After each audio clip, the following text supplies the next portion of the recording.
Crime and Punishment by Fyodor Dostoevsky. This work was first published in 1866.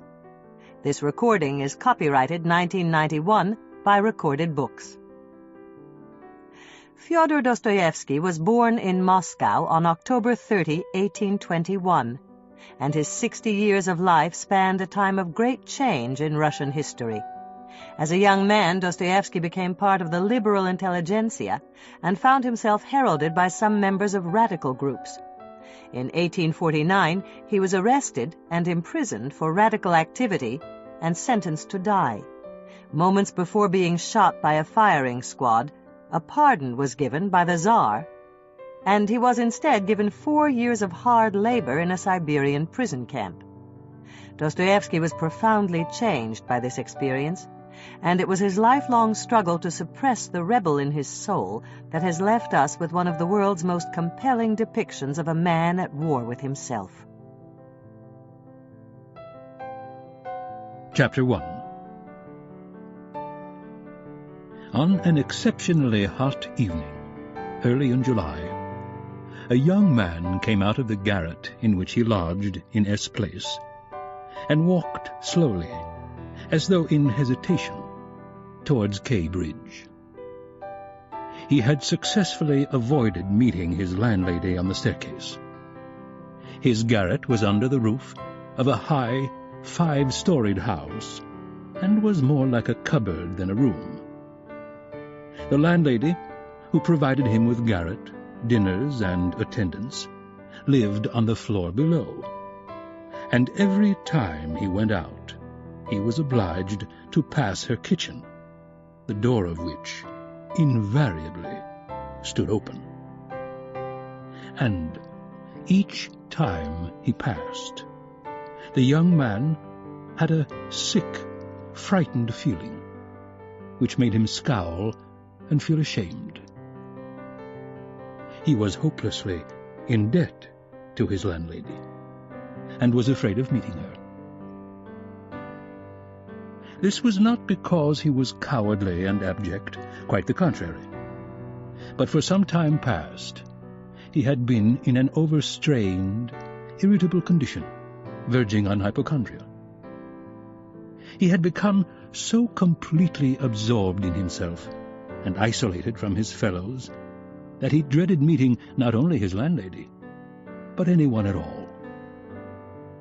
He was crushed by poverty, but the anxieties of his position had of late ceased to weigh upon him.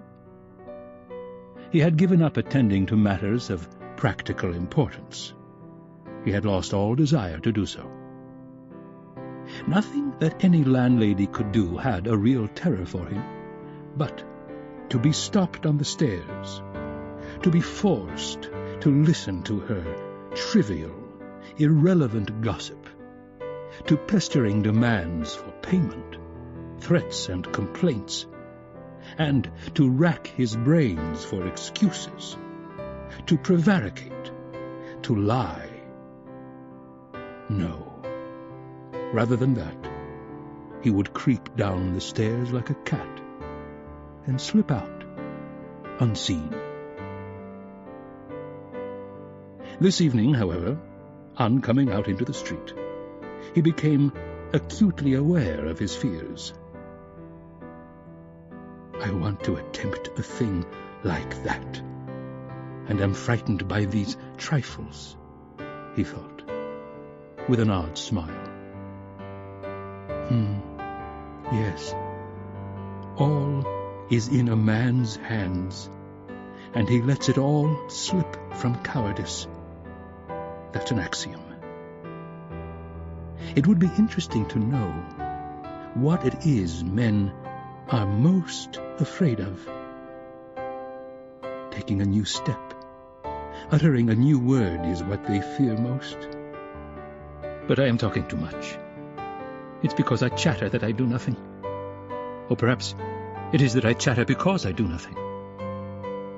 I've learned to chatter this last month, lying for days together in my den thinking of Jack the Giant Killer. Why am I going there now? Am I capable of that. Is that serious? It is not serious at all. It's simply a fantasy to amuse myself, a plaything. Yes, maybe it is a plaything. The heat in the street was terrible, and the airlessness, the bustle and the plaster, scaffolding, bricks, and dust all about him, and that special Petersburg stench, so familiar to all who are unable to get out of town in summer, all worked painfully upon the young man's already overwrought nerves.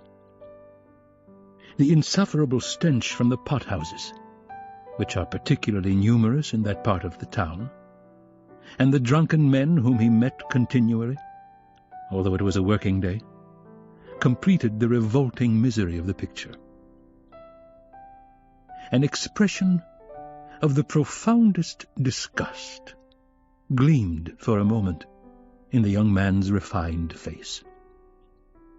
He was, by the way, exceptionally handsome, above the average in height, slim, well-built, with beautiful dark eyes and dark brown hair.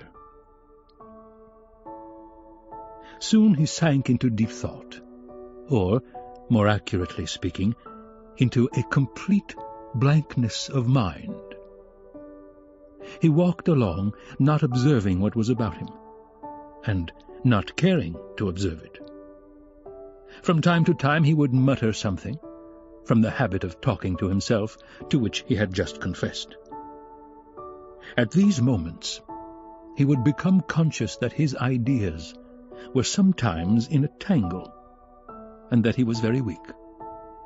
For 2 days he had scarcely tasted food.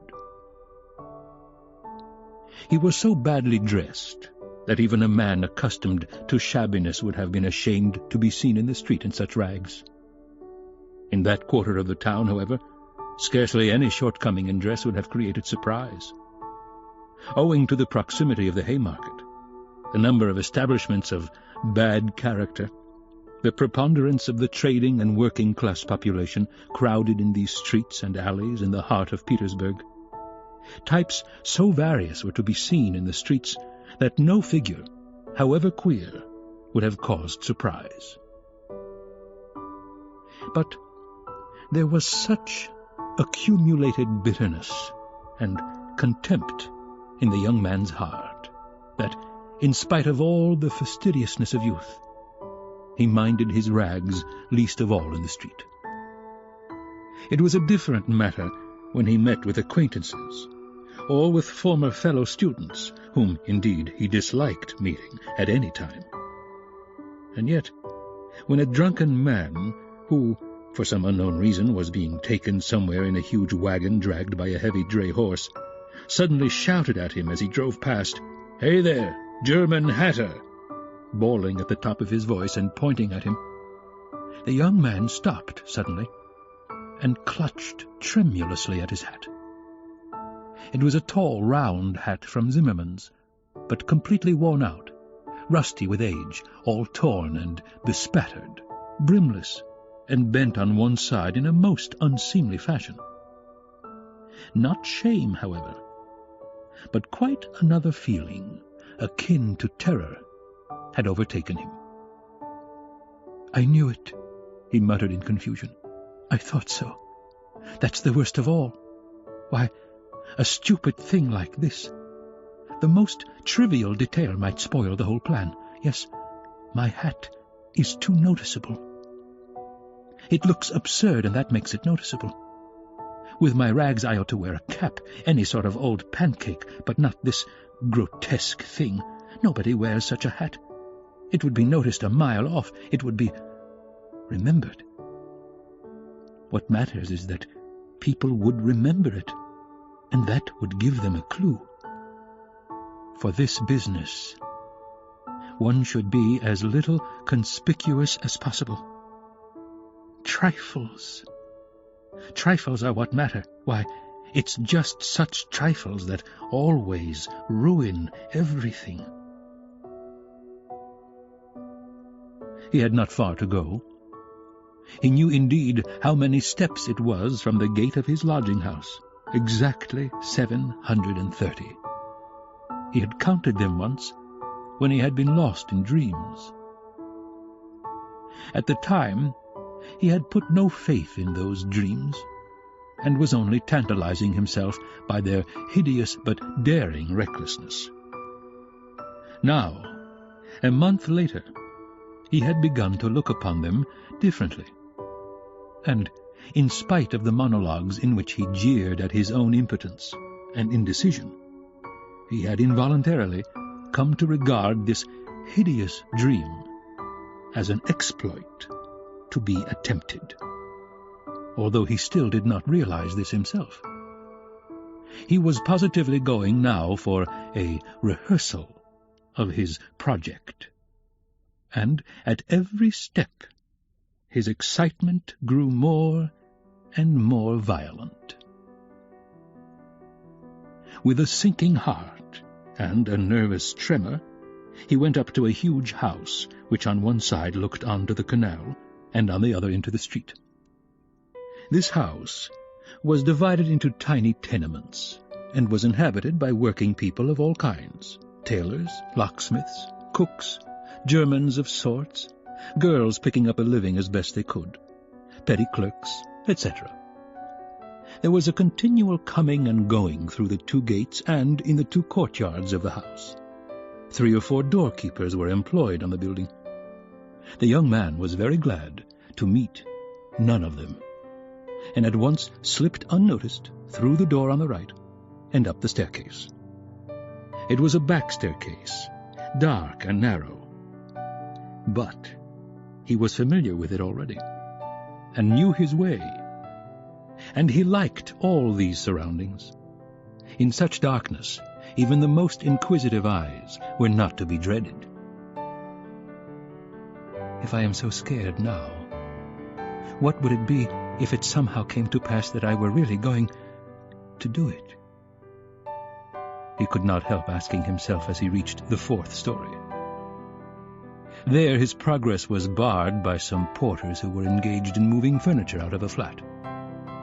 He knew that the flat had been occupied by a German clerk in the civil service and his family. This German was moving out then, and so the 4th floor on this staircase would be untenanted, except by the old woman. That's a good thing anyway, he thought to himself as he rang the bell of the old woman's flat. The bell gave a faint tinkle as though it were made of tin and not of copper. The little flats in such houses always have bells that ring like that. He had forgotten the note of that bell, and now its peculiar tinkle seemed to remind him of something and to bring it clearly before him. He started. His nerves were terribly overstrained by now. In a little while, the door was opened a tiny crack. The old woman eyed her visitor with evident distrust through the crack, and nothing could be seen but her little eyes, glittering in the darkness. But, seeing a number of people on the landing, she grew bolder and opened the door wide. The young man stepped into the dark entry, which was partitioned off from the tiny kitchen. The old woman stood facing him in silence, and looking inquiringly at him. She was a diminutive, withered-up old woman of 60, with sharp, malignant eyes and a sharp little nose. Her colorless, somewhat grizzled hair was thickly smeared with oil, and she wore no kerchief over it. Round her thin, long neck, which looked like a hen's leg, was knotted some sort of flannel rag, and in spite of the heat, there hung flapping on her shoulders a mangy fur cape, yellow with age. The old woman coughed and groaned at every instant. The young man must have looked at her with a rather peculiar expression, for a gleam of mistrust came into her eyes again. "Raskolnikov, a student. I came here a month ago." The young man made haste to mutter with a half-bow, remembering that he ought to be more polite. "I remember, my good sir. I remember quite well your coming here," the old woman said distinctly, still keeping her inquiring eyes on his face. And here I am again on the same errand," Raskolnikov continued, a little disconcerted and surprised at the old woman's mistrust. "Perhaps she is always like that, though, only I didn't notice it the other time," he thought with an uneasy feeling. The old woman paused, as though hesitating, then stepped on one side, and pointing to the door of the room, she said, letting her visitor pass in front of her, "Step in, my good sir." The little room into which the young man walked, with yellow paper on the walls, geraniums and muslin curtains in the windows, was brightly lighted up at that moment by the setting sun. So, the sun will shine like this, then, too, flashed as it were by chance through Raskolnikov's mind, and with a rapid glance he scanned everything in the room, trying as far as possible to notice and remember its arrangement. But there was nothing special in the room. The furniture, all very old and of yellow wood, consisted of a sofa with a huge bent wooden back, an oval table in front of the sofa, a dressing table with a looking-glass fixed on it between the windows, chairs along the walls, and 2 or 3 halfpenny prints in yellow frames, representing German damsels with birds in their hands. That was all. In the corner, a light was burning before a small icon. Everything was very clean. The floor and the furniture were brightly polished. Everything shone. Lizaveta's work, thought the young man. There was not a speck of dust to be seen in the whole flat. It's in the houses of spiteful old widows that one finds such cleanliness, Raskolnikov thought again, and he stole a curious glance at the cotton curtain over the door leading into another tiny room, in which stood the old woman's bed and chest of drawers, and into which he had never looked before. These 2 rooms made up the whole flat. "What do you want?" the old woman said severely, coming into the room and, as before, standing in front of him so as to look him straight in the face. "I've brought something to pawn here." And he drew out of his pocket an old-fashioned flat silver watch, on the back of which was engraved a globe. The chain was of steel. "But the time is up for your last pledge. The month was up the day before yesterday." "I will bring you the interest for another month. Wait a little." "But that's for me to do as I please, my good sir. To wait, or to sell your pledge at once." "How much will you give me for the watch, Alyona Ivanovna?" "You come with such trifles, my good sir. It's scarcely worth anything. I gave you 2 rubles last time for your ring, and one could buy it quite new at a jeweler's for 1.5 rubles. "Give me 4 rubles for it. I shall redeem it. It was my father's. I shall be getting some money soon." 1.5 rubles, and interest in advance if you like." 1.5 rubles, cried the young man. "Please yourself." And the old woman handed him back the watch. The young man took it, and was so angry that he was on the point of going away, but checked himself at once, remembering that there was nowhere else he could go, and that he had had another object also in coming. "Hand it over," he said roughly. The old woman fumbled in her pocket for her keys and disappeared behind the curtain into the other room. The young man, left standing alone in the middle of the room, listened inquisitively, thinking. He could hear her unlocking the chest of drawers. "It must be the top drawer," he reflected. "So she carries the keys in a pocket on the right, all in one bunch on a steel ring. And there's one key there, 3 times as big as all the others, with deep notches. That can't be the key of the chest of drawers. Then there must be some other chest or strong box that's worth knowing. Strong boxes always have keys like that. But how degrading it all is.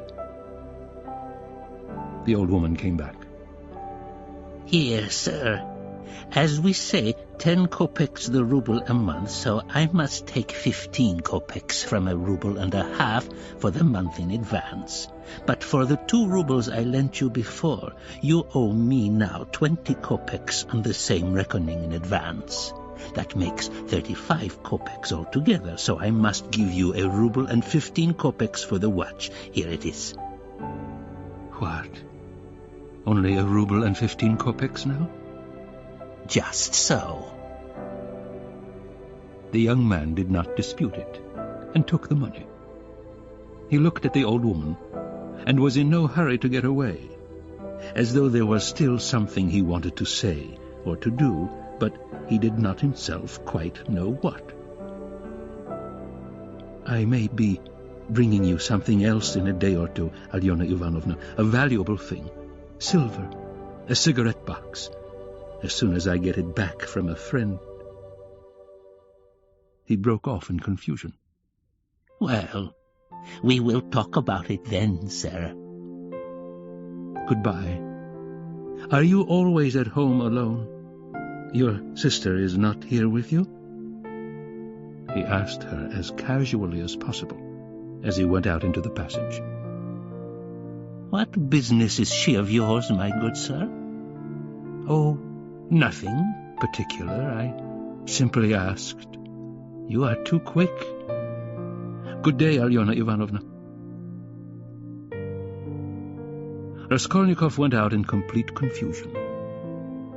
This confusion became more and more intense. As he went down the stairs, he even stopped short 2 or 3 times, as though suddenly struck by some thought.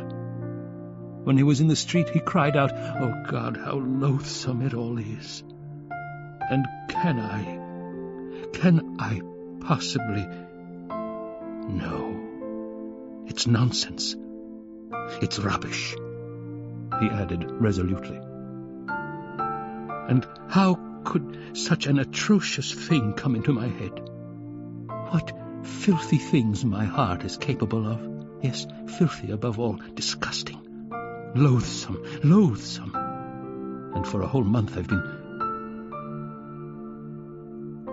But no words, no exclamations could express his agitation. The feeling of intense repulsion which had begun to oppress and torture his heart while he was on his way to the old woman had by now reached such a pitch and had taken such a definite form that he didn't know what to do with himself to escape from his wretchedness.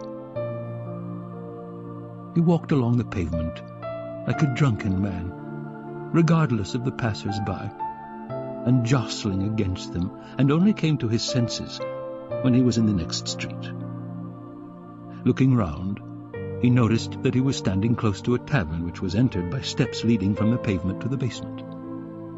At that instant, 2 drunken men came out at the door, and abusing and supporting one another, they mounted the steps. Without stopping to think, Raskolnikov went down the steps at once.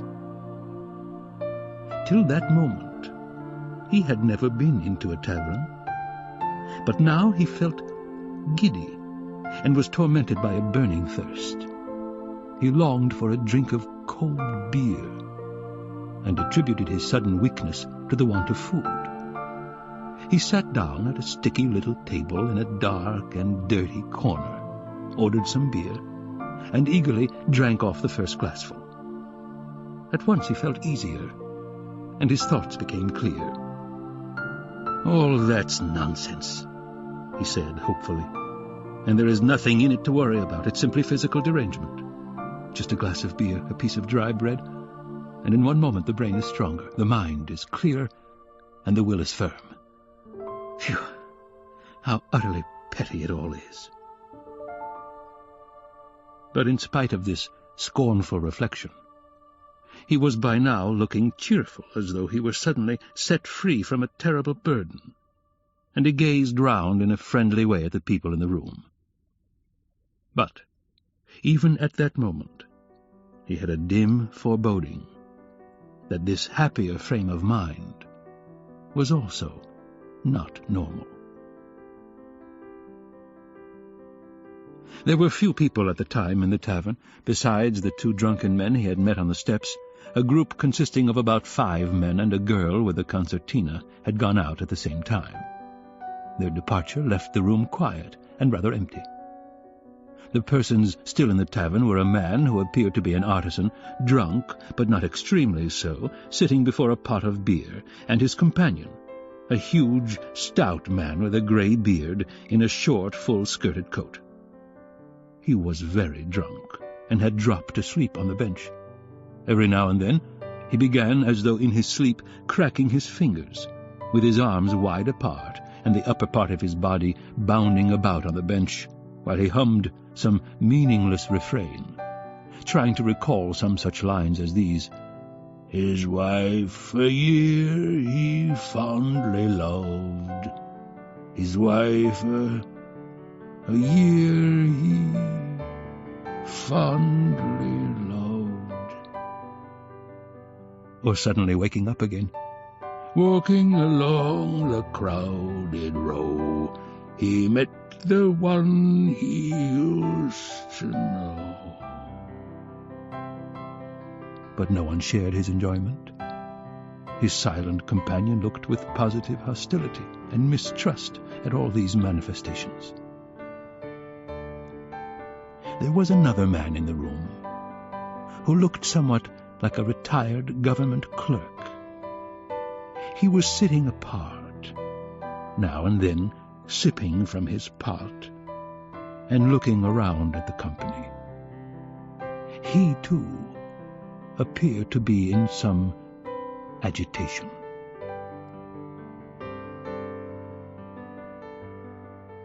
Chapter 2. Raskolnikov was not used to crowds, and, as we said before, he avoided society of every sort, more especially of late. But now, all at once, he felt a desire to be with other people. Something new seemed to be taking place within him, and with it he felt a sort of thirst for company. He was so weary after a whole month of concentrated wretchedness and gloomy excitement that he longed to rest, if only for a moment, in some other world, whatever it might be. And, in spite of the filthiness of the surroundings, he was glad now to stay in the tavern. The master of the establishment was in another room, but he frequently came down some steps into the main room, his jaunty, tarred boots with red turnover tops coming into view each time before the rest of his person. He wore a full coat and a horribly greasy black satin waistcoat with no cravat, and his whole face seemed smeared with oil, like an iron lock. At the counter stood a boy of about 14, and there was another boy somewhat younger who handed whatever was wanted. On the counter lay some sliced cucumber, some pieces of dried black bread, and some fish chopped up small, all smelling very bad. It was insufferably close, and so heavy with the fumes of spirits that 5 minutes in such an atmosphere might well make a man drunk. There are chance meetings with strangers that interest us from the first moment before a word is spoken. Such was the impression made on Raskolnikov by the person sitting at a little distance from him, who looked like a retired clerk. The young man often recalled this impression afterwards, and even ascribed it to presentiment. He looked repeatedly at the clerk, partly, no doubt, because the latter was staring persistently at him, obviously anxious to enter into conversation. At the other persons in the room, including the tavern-keeper, the clerk looked as though he were used to their company, and weary of it, showing a shade of condescending contempt for them as persons of station and culture inferior to his own, with whom it would be useless for him to converse. He was a man over 50, bald and grizzled, of medium height and stoutly built. His face, bloated from continual drinking, was of a yellow, even greenish tinge, with swollen eyelids out of which keen reddish eyes gleamed like little chinks. But there was something very strange in him. There was a light in his eyes, as though of intense feeling. Perhaps there were even thought and intelligence. But at the same time there was a gleam of something like madness. He was wearing an old and hopelessly ragged black dress coat, with all its buttons missing except one, and that one he had buttoned, evidently clinging to this last trace of respectability. A crumpled shirt front, covered with spots and stains, protruded from his canvas waistcoat. Like a clerk, he wore no beard nor moustache, but had been so long unshaven that his chin looked like a stiff greyish brush. And there was something respectable and like an official about his manner, too. But he was restless. He ruffled up his hair and from time to time let his head drop into his hands, dejectedly resting his ragged elbows on the stained and sticky table. At last he looked straight at Raskolnikov and said loudly and resolutely, "May I venture, honored sir, to engage you in polite conversation? Forasmuch as, though your exterior would not command respect, my experience admonishes me that you are a man of education, and not accustomed to drinking. I have always respected education when in conjunction with genuine sentiments, and I am besides a titular councillor in rank, Marmeladov, such is my name. Titular councillor. I make bold to inquire, have you been in the service?" "No, I am studying," answered the young man, somewhat surprised at the grandiloquent style of the speaker, and also at being so directly addressed. In spite of the momentary desire he had just been feeling for company of any sort, on being actually spoken to, he felt immediately his habitual irritable and uneasy aversion for any stranger who approached or attempted to approach him. "A student, then, or formerly a student?" cried the clerk. "Just what I thought. I'm a man of experience, immense experience, sir." And he tapped his forehead with his fingers in self-approval. "You've been a student or have attended some learned institution. But allow me." He got up, staggered, took up his jug and his glass, and sat down beside the young man, facing him a little sideways. He was drunk, but spoke fluently and boldly, only occasionally losing the thread of his sentences and drawling his words. He pounced upon Raskolnikov as greedily as though he too had not spoken to a soul for a month. "Honored sir," he began almost with solemnity, "poverty is not a vice. That's a true saying. Yet I know, too, that drunkenness is not a virtue, and that that's even truer. But beggary, honored sir, beggary is a vice. In poverty you may still retain your innate nobility of soul, but in beggary, never. No one. For beggary, a man is not chased out of human society with a stick. He is swept out with a broom, so as to make it as humiliating as possible. And quite right, too, for as much as in beggary I am ready to be the first to humiliate myself. Hence the pothouse. Honored sir, a month ago, Mr. Lebeziatnikov gave my wife a beating. And my wife is a very different matter from me. Do you understand? Allow me to ask you another question out of simple curiosity. Have you ever spent a night on a hay barge on the Neva?" "No, I have not happened to," answered Raskolnikov. "What do you mean?" "Well, I've just come from one, and it's the 5th night I've slept so." He filled his glass, emptied it, and paused.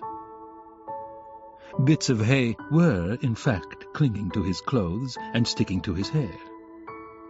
It seemed quite probable that he had not undressed or washed for the last 5 days. His hands, particularly, were filthy.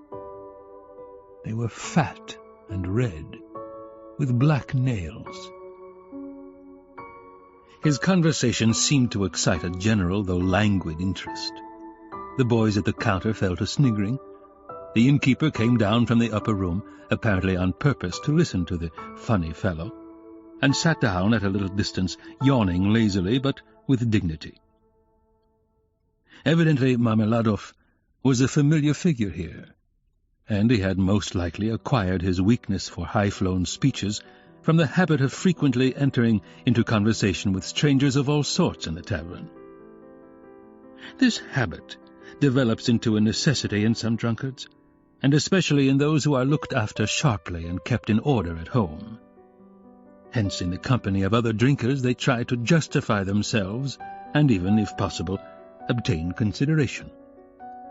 "Funny fellow," pronounced the innkeeper. "And why don't you work?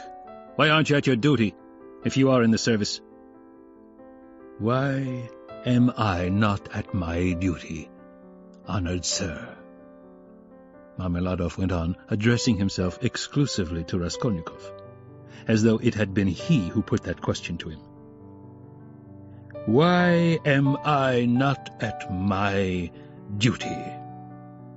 Does not my heart ache to think what a useless worm I am? A month ago, when Mr. Lebeziatnikov beat my wife with his own hands, and I lay drunk, didn't I suffer?" "Excuse me, young man, has it ever happened to you, Well, to petition hopelessly for a loan?" "Yes, it has. But what do you mean by hopelessly?" "Hopelessly in the fullest sense, when you know beforehand that you will get nothing by it. You know, for instance, beforehand with positive certainty that this man, this most reputable and exemplary citizen, will on no consideration give you money. And indeed, I ask you, why should he? For he knows, of course, that I shan't pay it back. From compassion? But Mr. Lebeziatnikov, who keeps up with modern ideas, explained the other day that compassion is forbidden nowadays by science itself, and that that's what is done now in England, where there is political economy. Why, I ask you, should he give it to me? And yet, though I know beforehand that he won't, I set off to him, and—" "Why do you go?" put in Raskolnikov. "Well, when one has no one, nowhere else one can go. For every man must have somewhere to go. Since there are times when one absolutely must go somewhere. When my own daughter first went out with a yellow ticket, then I had to go, for my daughter has a yellow passport," he added in parenthesis, looking with a certain uneasiness at the young man. "No matter, sir, no matter," he went on hurriedly, and with apparent composure, when both the boys at the counter guffawed and even the innkeeper smiled. "No matter.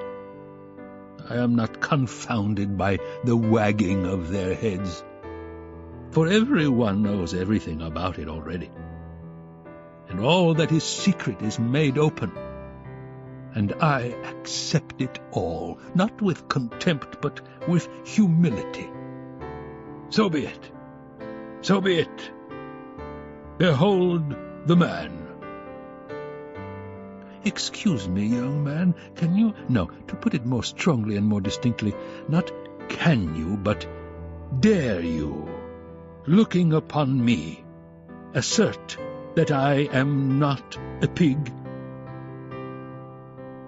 The young man did not answer a word.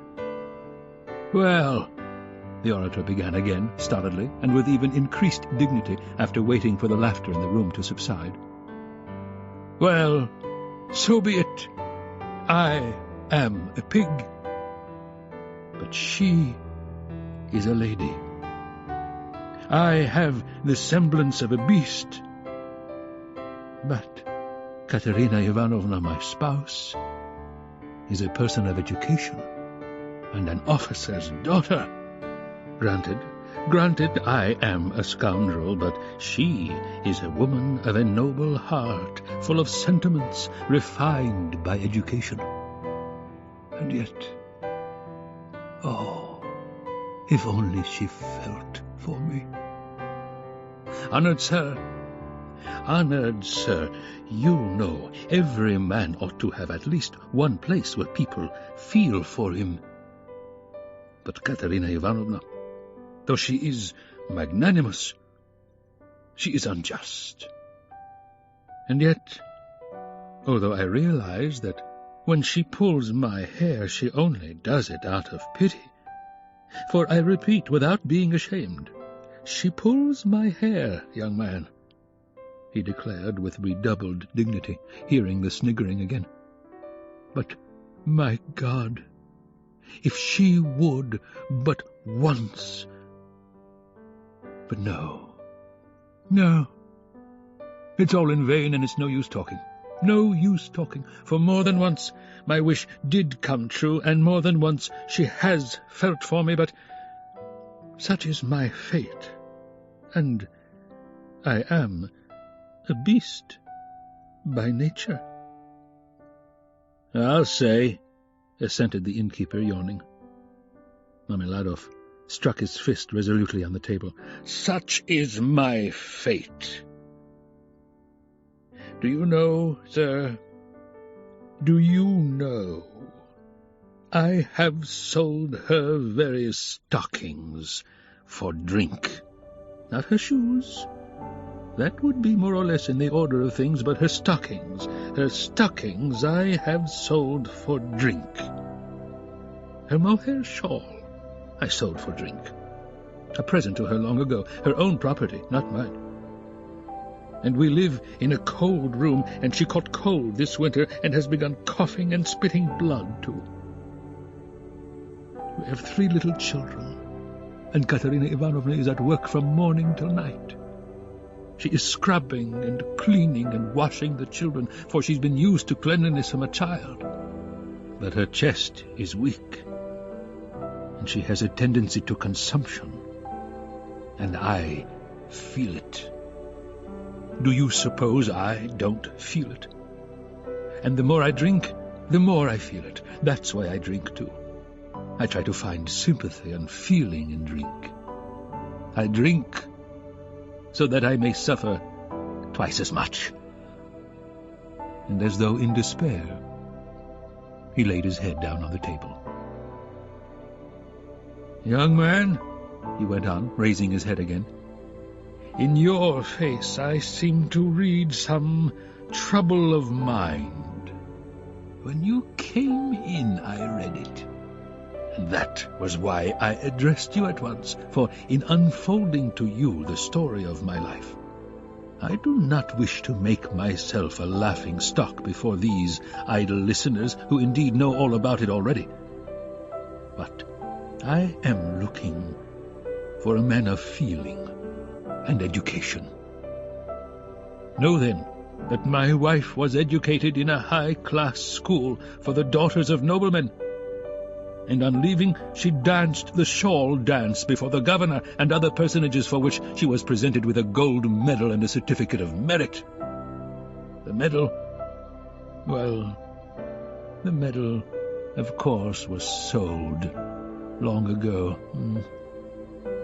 But the certificate of merit is in her trunk still, and not long ago she showed it to our landlady. and although she is most continually on bad terms with the landlady, yet she wanted to tell someone or other of her past honours and of the happy days that are gone. I don't condemn her for it, I don't blame her, for the one thing left her is recollection of the past, and all the rest is dust and ashes. Yes, she is a lady of spirit, proud and determined. She scrubs the floors herself, and has nothing but black bread to eat, but won't allow herself to be treated with disrespect. That's why she would not overlook Mr. Lebeziatnikov's rudeness to her. And so when he gave her a beating for it, she took to her bed more from the hurt to her feelings than from the blows. She was a widow when I married her, with 3 children, one smaller than the other. She married her first husband, an infantry officer, for love, and ran away with him from her father's house. She was exceedingly fond of her husband, but he gave way to cards, got into trouble, and with that he died. He used to beat her at the end, and although she paid him back, of which I have authentic documentary evidence, to this day she speaks of him with tears, and she throws him up to me, and I am glad that, though only in imagination, she should think of herself as having once been happy. And she was left at his death with 3 children in a wild and remote district where I happened to be at the time. And she was left in such hopeless poverty that, although I have seen many ups and downs of all sorts, I don't feel equal to describing it even.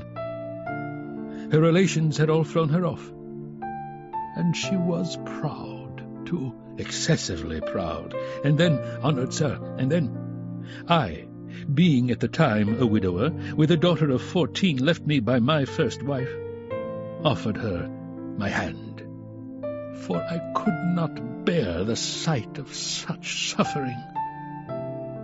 You can judge the extremity of her calamities, that she, a woman of education and culture and distinguished family, should have consented to be my wife.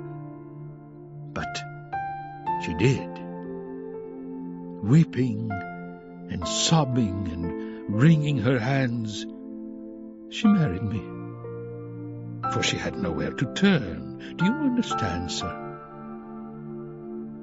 Do you understand what it means when you have absolutely nowhere to turn? No, that you don't understand yet. And for a whole year I performed my duties conscientiously and faithfully, and did not touch this. He tapped the jug with his finger. For I have feelings. But even so, I could not please her. And then I lost my place too, and that through no fault of mine, but through changes in the office. And then I did touch it. It will be a year and a half ago, soon, since we found ourselves at last, after many wanderings and numerous calamities, in this magnificent capital, adorned with innumerable monuments. Here, too, I obtained a situation. I obtained it, and I lost it again. Do you understand? This time it was through my own fault I lost it, for my weakness had come out. We have now part of a room at Amalia Fyodorowna Libivexel's, and what we live upon and what we pay our rent with, I could not say. There are a lot of people living there besides ourselves. Dirt and disorder, a perfect bedlam. Yes. And meanwhile, my daughter, by my first wife, has grown up, and what my daughter has had to put up with from her stepmother whilst she was growing up, I won't speak of. for although Katerina Ivanovna is full of generous feelings, she is a spirited lady, irritable and short-tempered. Yes, that, it's no use going over that. Sonia, as you may well fancy, has had no education. I did make an effort 4 years ago to give her a course of geography and universal history, but as I was not very well up in those subjects myself, and we had no suitable books, and what books we had... Anyway, we have not even those now, so all our instruction came to an end. We stopped at Cyrus of Persia. Since she has attained years of maturity, she has read other books of romantic tendency, and of late she had read with great interest a book she got through Mr. Lebeziatnikov, Lewis's Physiology. Do you know it? And even recounted extracts from it to us. And that's the whole of her education. And now, may I venture to address you, honored sir, on my own account with a private question? Do you suppose that a respectable poor girl can earn much by honest work? Not 15 farthings a day can she earn, if she is respectable and has no special talent, and that without putting her work down for an instant. And what's more, Ivan Ivanitch Klopstock, the civil councillor, have you heard of him, has not to this day paid her for the 6 linen shirts she made him, and drove her roughly away, stamping and reviling her on the pretext that the shirt collars were not made like the pattern and were put in askew. And there are the little ones hungry, and Katerina Ivanovna walking up and down and wringing her hands, her cheeks flushed red, as they always are in that disease. Here you live with us, says she, you eat and drink and are kept warm, and you do nothing to help. And much she gets to eat and drink when there is not a crust for the little ones for 3 days. I was lying at the time. Well, what of it? I was lying drunk, and I heard my Sonia speaking. She is a gentle creature with a soft little voice, fair hair, and such a pale, thin little face. She said, Katerina Ivanovna, am I really to do a thing like that? And Darya Frantsovna, a woman of evil character and very well known to the police, had 2 or 3 times tried to get at her through the landlady. And why not? Said Katerina Ivanovna with a jeer. You are something mighty precious to be so careful of. But don't blame her. Don't blame her, honored sir. Don't blame her. She was not herself when she spoke, but driven to distraction by her illness and the crying of the hungry children, and it was said more to wound her than anything else. For that's Katerina Ivanovna's character. And when children cry, even from hunger, she falls to beating them at once. At 6 o'clock, I saw Sonia get up, put on her kerchief and her cape, and go out of the room, and about 9 o'clock she came back. She walked straight up to Katerina Ivanovna, and she laid 30 rubles on the table before her in silence. She did not utter a word. She did not even look at her. She simply picked up our big green drap de dame shawl — we have a shawl made of drap de dame — put it over her head and face, and lay down on the bed with her face to the wall. Only her little shoulders and her body kept shuddering. And I went on lying there just as before. And then I saw, young man, I saw Katerina Ivanovna in the same silence go up to Sonia's little bed. She was on her knees all the evening, kissing Sonia's feet, and would not get up. And then they both fell asleep in each other's arms, together, yes. And I lay drunk. Marmeladov stopped short, as though his voice had failed him. Then he hurriedly filled his glass, drank, and cleared his throat. "Since then, sir," he went on after a brief pause, "since then, owing to an unfortunate occurrence, and through information given by evil-intentioned persons, in all of which Darya Frantsovna took a leading part, on the pretext that she had been treated with want of respect, since then, my daughter, Sofya Semyonovna, has been forced to take a yellow ticket, and owing to that she is unable to go on living with us. For our landlady, Amalia Fyodorovna, would not hear of it, though she had backed up Darya Frantsovna before. And Mr. Lebeziatnikov, too. All the trouble between him and Katerina Ivanovna was on Sonia's account.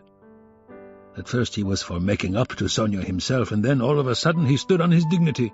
'How,' said he, 'can a highly educated man like me live in the same rooms with a girl like that?' And Katerina Ivanovna would not let it pass. She stood up for her. And so that's how it happened. And Sonia comes to us now, mostly after dark. She comforts Katerina Ivanovna and gives her all she can. She has a room at the Kapernaumovs, the tailor's. She lodges with him. Kapernaumov is a lame man with a cleft palate. And all of his numerous family have cleft palates too. And his wife, too, has a cleft palate. They all live in one room. But Sonia has her own, partitioned off. Yes. Very poor people. And all with cleft palates. Yes. Then I got up in the morning and put on my rags, lifted up my hands to heaven, and set off to His Excellency Ivan Afanasyevich. His Excellency Ivan Afanasyevich. Do you know him? No? Well, then it's a man of God you don't know. He is wax. Wax before the face of the Lord, even as wax melteth.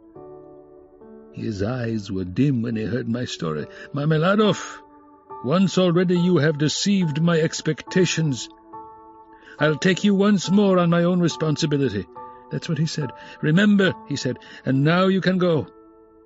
I kissed the dust at his feet, in thought only, for in reality he would not have allowed me to do it, being a statesman and a man of modern political and enlightened ideas.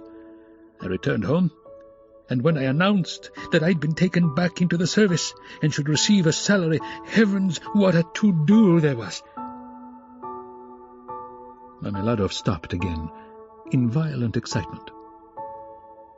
At that moment a whole party of revellers, already drunk, came in from the street, and the sounds of a hired concertina and the cracked piping voice of a child of 7 singing the Hamlet were heard in the entry. The room was filled with noise. The tavern-keeper and the boys were busy with the newcomers. Marmeladov, paying no attention to the new arrivals, continued his story. He appeared by now to be extremely weak, but as he became more and more drunk, he became more and more talkative. The recollection of his recent success in getting the position seemed to revive him, and was positively reflected in a sort of radiance on his face. Raskolnikov listened attentively. That was 5 weeks ago, sir. Yes. As soon as Katerina Ivanovna and Sonia heard of it, mercy on us, it was as though I stepped into the kingdom of heaven. It used to be, you can lie like a beast, nothing but abuse. Now they are walking on tiptoe, hushing the children. Semyon Zakharovich is tired with his work at the office. He is resting. Shh. They made me coffee before I went to work, and boiled cream for me. They began to get real cream for me. Do you hear that? And how they managed to get together the money for a decent outfit, 11 rubles, 50 kopecks, I can't guess. Boots, cotton shirt fronts, most magnificent, a uniform, they got up all in splendid style for 11 rubles and a half. The first morning I came back from the office, I found Katerina Ivanovna had cooked 2 courses for dinner. Soup and salt meat with horseradish, which we had never dreamed of till then. She had not any dresses, none at all. But she dressed up as though she were going on a visit. And not that she'd anything to do it with. She smartened herself up with nothing at all. She'd done her hair nicely, put on a clean collar of some sort, cuffs, and there she was, quite a different person. She was younger and better looking.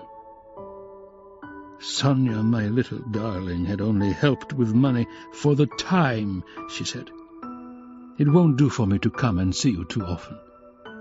After dark, maybe, when no one can see. Do you hear? Do you hear? I lay down for a nap after dinner. And what do you think? Though Katerina Ivanovna had quarrelled to the last degree with our landlady Amalia Feodorovna only a week before, she could not resist then asking her into coffee. For 2 hours they were sitting, whispering together. "Semyon Zakharovitch is in the service again now, and receiving a salary," says she. "And he went himself to His Excellency, and His Excellency himself came out to him, made all the others wait, and led Semyon Zakharovitch by the hand before everybody into his study.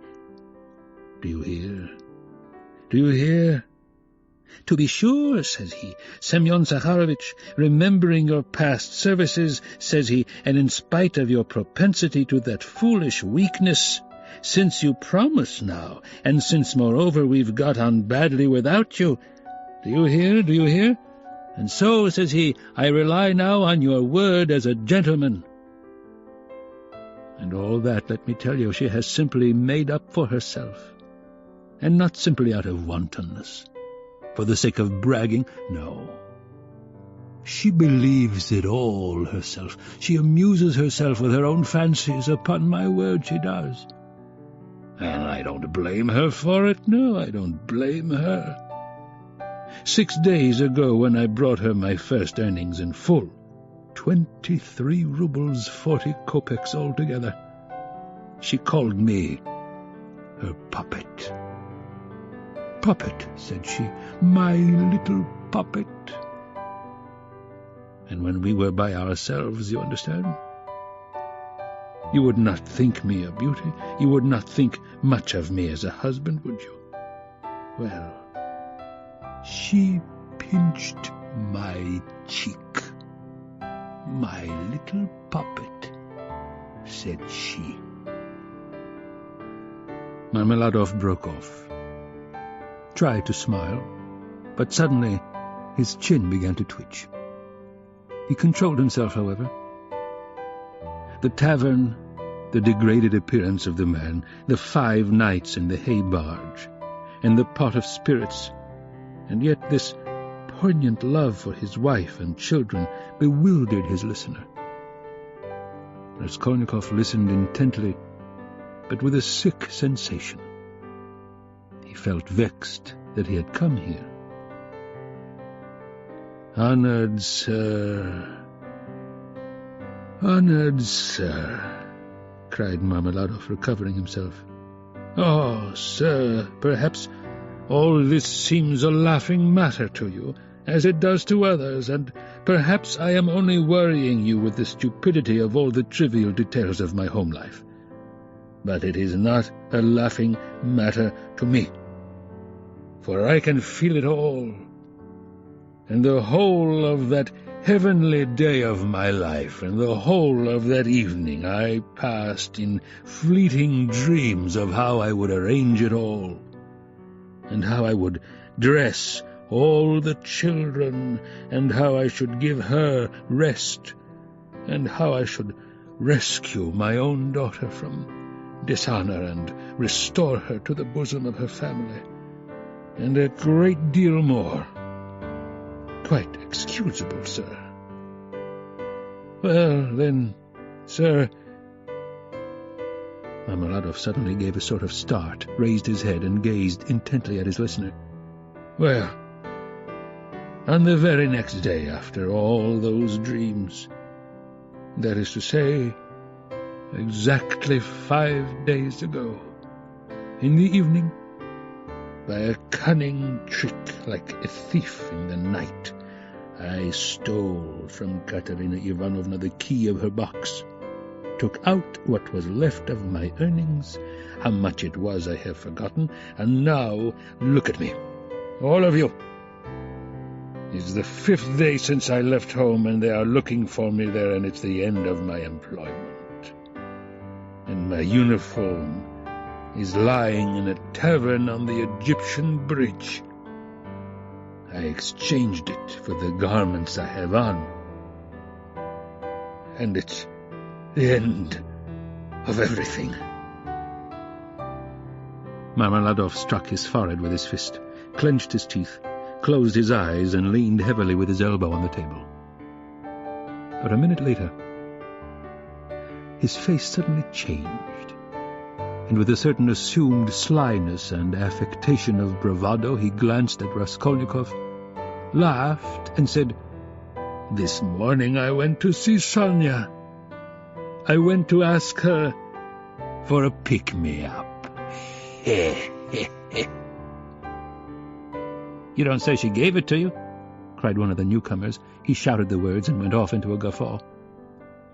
"This very quart was bought with her money," Marmeladov declared, addressing himself exclusively to Raskolnikov. 30 kopecks she gave me with her own hands, her last, all she had, as I saw.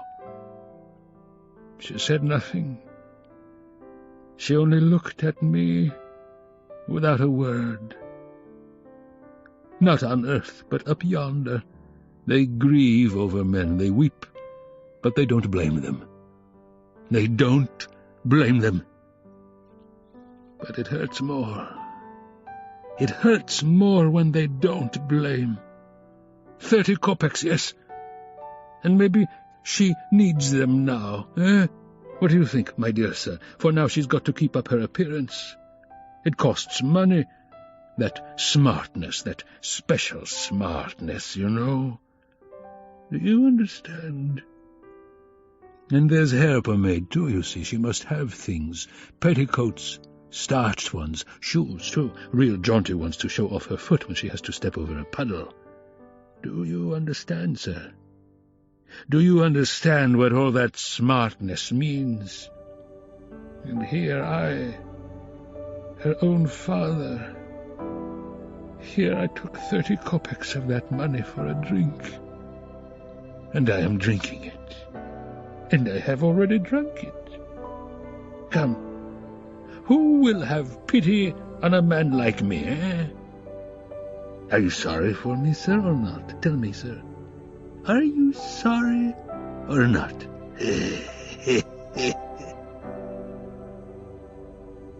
He would have filled his glass, but there was no drink left. The pot was empty. "What are you to be pitied for?" shouted the tavern keeper, who was again near them. Shouts of laughter and even oaths followed. The laughter and the oaths came from those who were listening, and also from those who had heard nothing but were simply looking at the figure of the discharged government clerk. "To be pitied? Why am I to be pitied?" Marmeladov suddenly declaimed, standing up with his arm outstretched as though he had been only waiting for that question. "Why am I to be pitied, you say? Yes, there's nothing to pity me for. I ought to be crucified. Crucified on a cross, not pitied.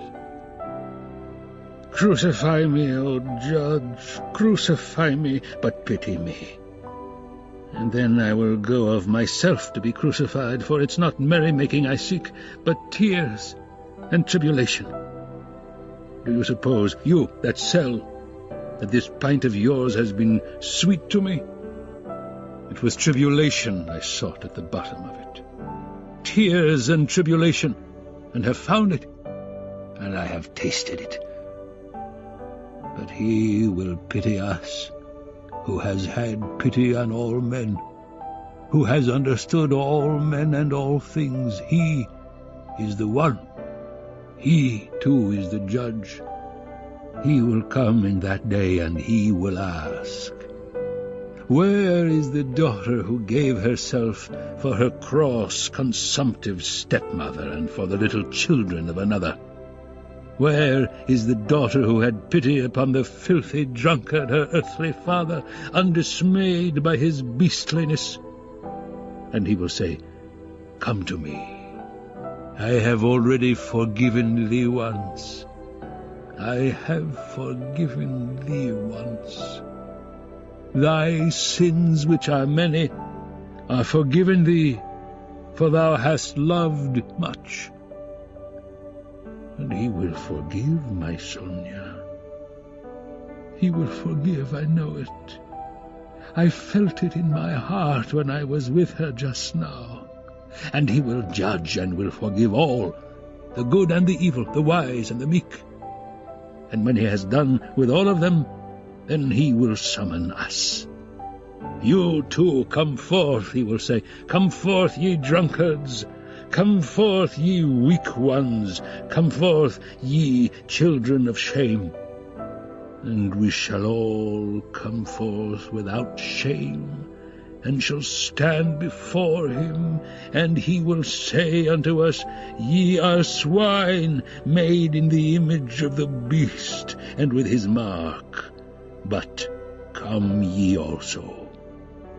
And the wise ones and those of understanding will say, "O Lord, why dost thou receive these men?" And he will say, "This is why I receive them, O ye wise. This is why I receive them, O ye of understanding, that not one of them believed himself to be worthy of this." And he will hold out his hands to us, and we shall fall down before him, and we shall weep, and we shall understand all things. Then we shall understand all. And all will understand. Katerina Ivanovna, even she will understand. "Lord, thy kingdom come." And he sank down on the bench exhausted and helpless, looking at no one, apparently oblivious of his surroundings, and plunged in deep thought. His words had created a certain impression. There was a moment of silence. But soon laughter and oaths were heard again. "That's his notion. Talked himself silly. A fine clerk he is." And so on, and so on. "Let us go, sir," said Marmeladov all at once, raising his head and addressing Raskolnikov. "Come along with me. Kozel's house, looking into the yard. I'm going to Katerina Ivanovna. Tie my dead." Raskolnikov had for some time been wanting to go, and he had meant to help him. Marmeladov was much unsteadier on his legs than in his speech, and leaned heavily on the young man. They had 200 or 300 paces to go. The drunken man was more and more overcome by dismay and confusion as they drew nearer the house. "It's not Katerina Ivanovna I am afraid of now," he muttered in agitation. "And that she will begin pulling my hair. What does my hair matter? Forget my hair, that's what I say. Indeed, it will be better if she does begin pulling it. That's not what I am afraid of. It's her eyes I am afraid of. Yes, her eyes. The red on her cheeks, too, frightens me. And her breathing, too. Have you noticed how people in that disease breathe when they are excited? I am frightened of the children's crying, too. For if Sonia has not taken them food, I don't know what's happened. I don't know. But blows I am not afraid of. No, sir, that such blows are not a pain to me, but even an enjoyment. In fact, I can't get on without it. It's better so. Let her strike me. It relieves her heart. It's better so. There is the house of Cosero, the cabinet maker. A German, well-to-do. Lead the way. They went in from the yard and up to the 4th story. The staircase got darker and darker as they went up. It was nearly 11 o'clock, and although in summer in Petersburg there is no real night, yet it was quite dark at the top of the stairs. A grimy little door at the very top of the stairs stood ajar. A very poor-looking room about 10 paces long was lighted up by a candle end. The whole of it was visible from the entrance. It was all in disorder, littered up with rags of all sorts, especially children's garments. Across the furthest corner was stretched a ragged sheet. Behind it probably was the bed. There was nothing in the room except 2 chairs and a sofa covered with American leather, full of holes, before which stood an old deal kitchen table, unpainted and uncovered. At the edge of the table stood a smouldering tallow candle in an iron candlestick. It appeared that the family had a room to themselves, not part of a room, but their room was practically a passage. The door leading to the other rooms, or rather cupboards, into which Amalia Lipovexel's flat was divided, stood half open, and there was shouting, uproar, and laughter within. People seemed to be playing cards and drinking tea there. Words of the most unceremonious kind flew out from time to time. Raskolnikov recognized Katerina Ivanovna at once. She was a rather tall, slim and graceful woman, terribly emaciated, with magnificent dark brown hair, and with a hectic flush in her cheeks. She was pacing up and down in her little room, pressing her hands against her chest. Her lips were parched, and her breathing came in nervous, broken gasps. Her eyes glittered as in fever, and looked about with a harsh, immovable stare. And that consumptive and excited face, with the last flickering light of the candle end playing upon it, made a sickening impression. She seemed to Raskolnikov about 30 years old, and was certainly a strange wife for Marmeladov. She hadn't heard them and didn't notice them coming in. She seemed to be lost in thought, hearing and seeing nothing. The room was close, but she had not opened the window. A stench rose from the staircase, but the door onto the stairs was not closed. From the inner rooms, clouds of tobacco smoke floated in. She kept coughing, but didn't close the door. The youngest child, a girl of 6, was asleep, sitting curled up on the floor with her head on the sofa. A boy, a year older, stood crying and shaking in the corner. Probably he had just had a beating. Beside him stood a girl of 9 years old, tall and thin, wearing a thin and ragged chemise with an ancient cashmere pelisse flung over her bare shoulders, long outgrown and barely reaching her knees. Her arm, as thin as a stick, was round her brother's neck. She was trying to comfort him, whispering something to him, and doing all she could to keep him from whimpering again. At the same time, her large, dark eyes, which looked larger still from the thinness of her frightened face, were watching her mother with alarm. Marmeladov did not enter the door, but dropped on his knees in the very doorway, pushing Raskolnikov in front of him. The woman, seeing a stranger, stopped indifferently facing him, coming to herself for a moment and apparently wondering what he had come for. But evidently she decided that he was going into the next room, as he had to pass through hers to get there. Taking no further notice of him, she walked towards the outer door to close it, and uttered a sudden scream on seeing her husband on his knees in the doorway. "Ah!" she cried out in a frenzy. "He has come back! The criminal! The monster! And where's the money? What's in your pocket? Show me! And your clothes are all different. Where are your clothes? Where is the money? Speak!" And she fell to searching him. Marmeladov submissively and obediently held up both arms to facilitate the search.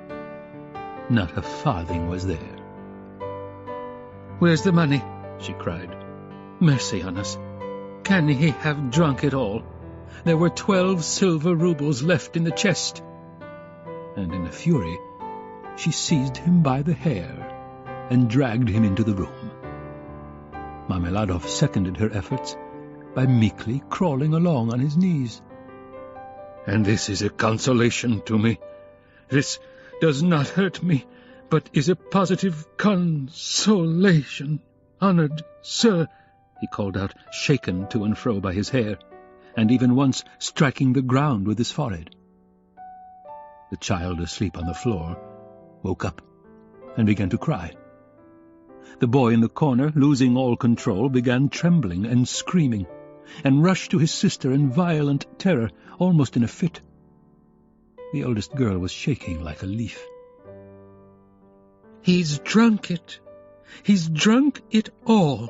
the poor woman screamed in despair. "And his clothes are gone, and they are hungry, hungry!" And wringing her hands, she pointed to the children. "Oh, accursed life! And you, are you not ashamed?" She pounced all at once upon Raskolnikov. "From the tavern. Have you been drinking with him? You have been drinking with him too. Go away." The young man was hastening away without uttering a word.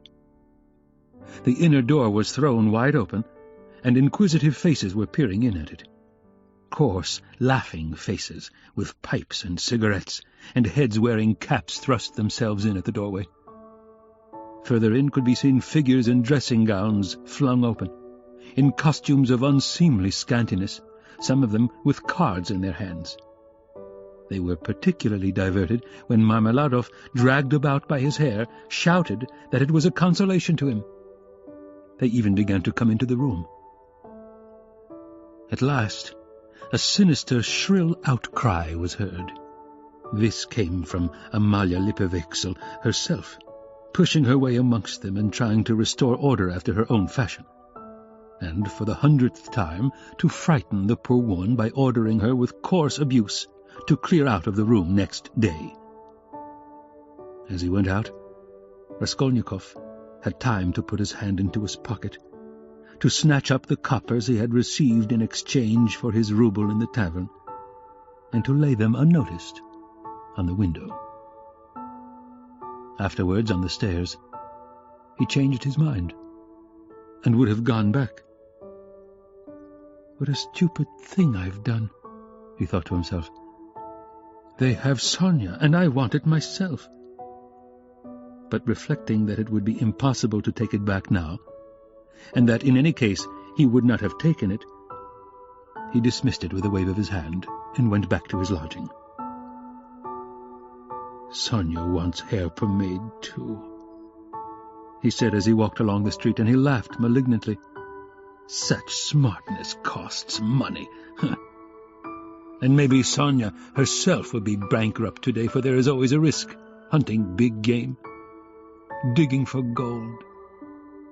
Then they would all be without a crust tomorrow, except for my money. Hurrah for Sonia! What a mine they've dug there.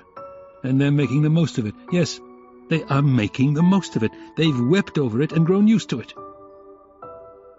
Man grows used to everything. The scoundrel." He sank into thought. "And what if I am wrong?" he cried suddenly after a moment's thought. "What if man is not really a scoundrel? Man in general, I mean. The whole race of mankind. Then all the rest is prejudice. Simply artificial terrors.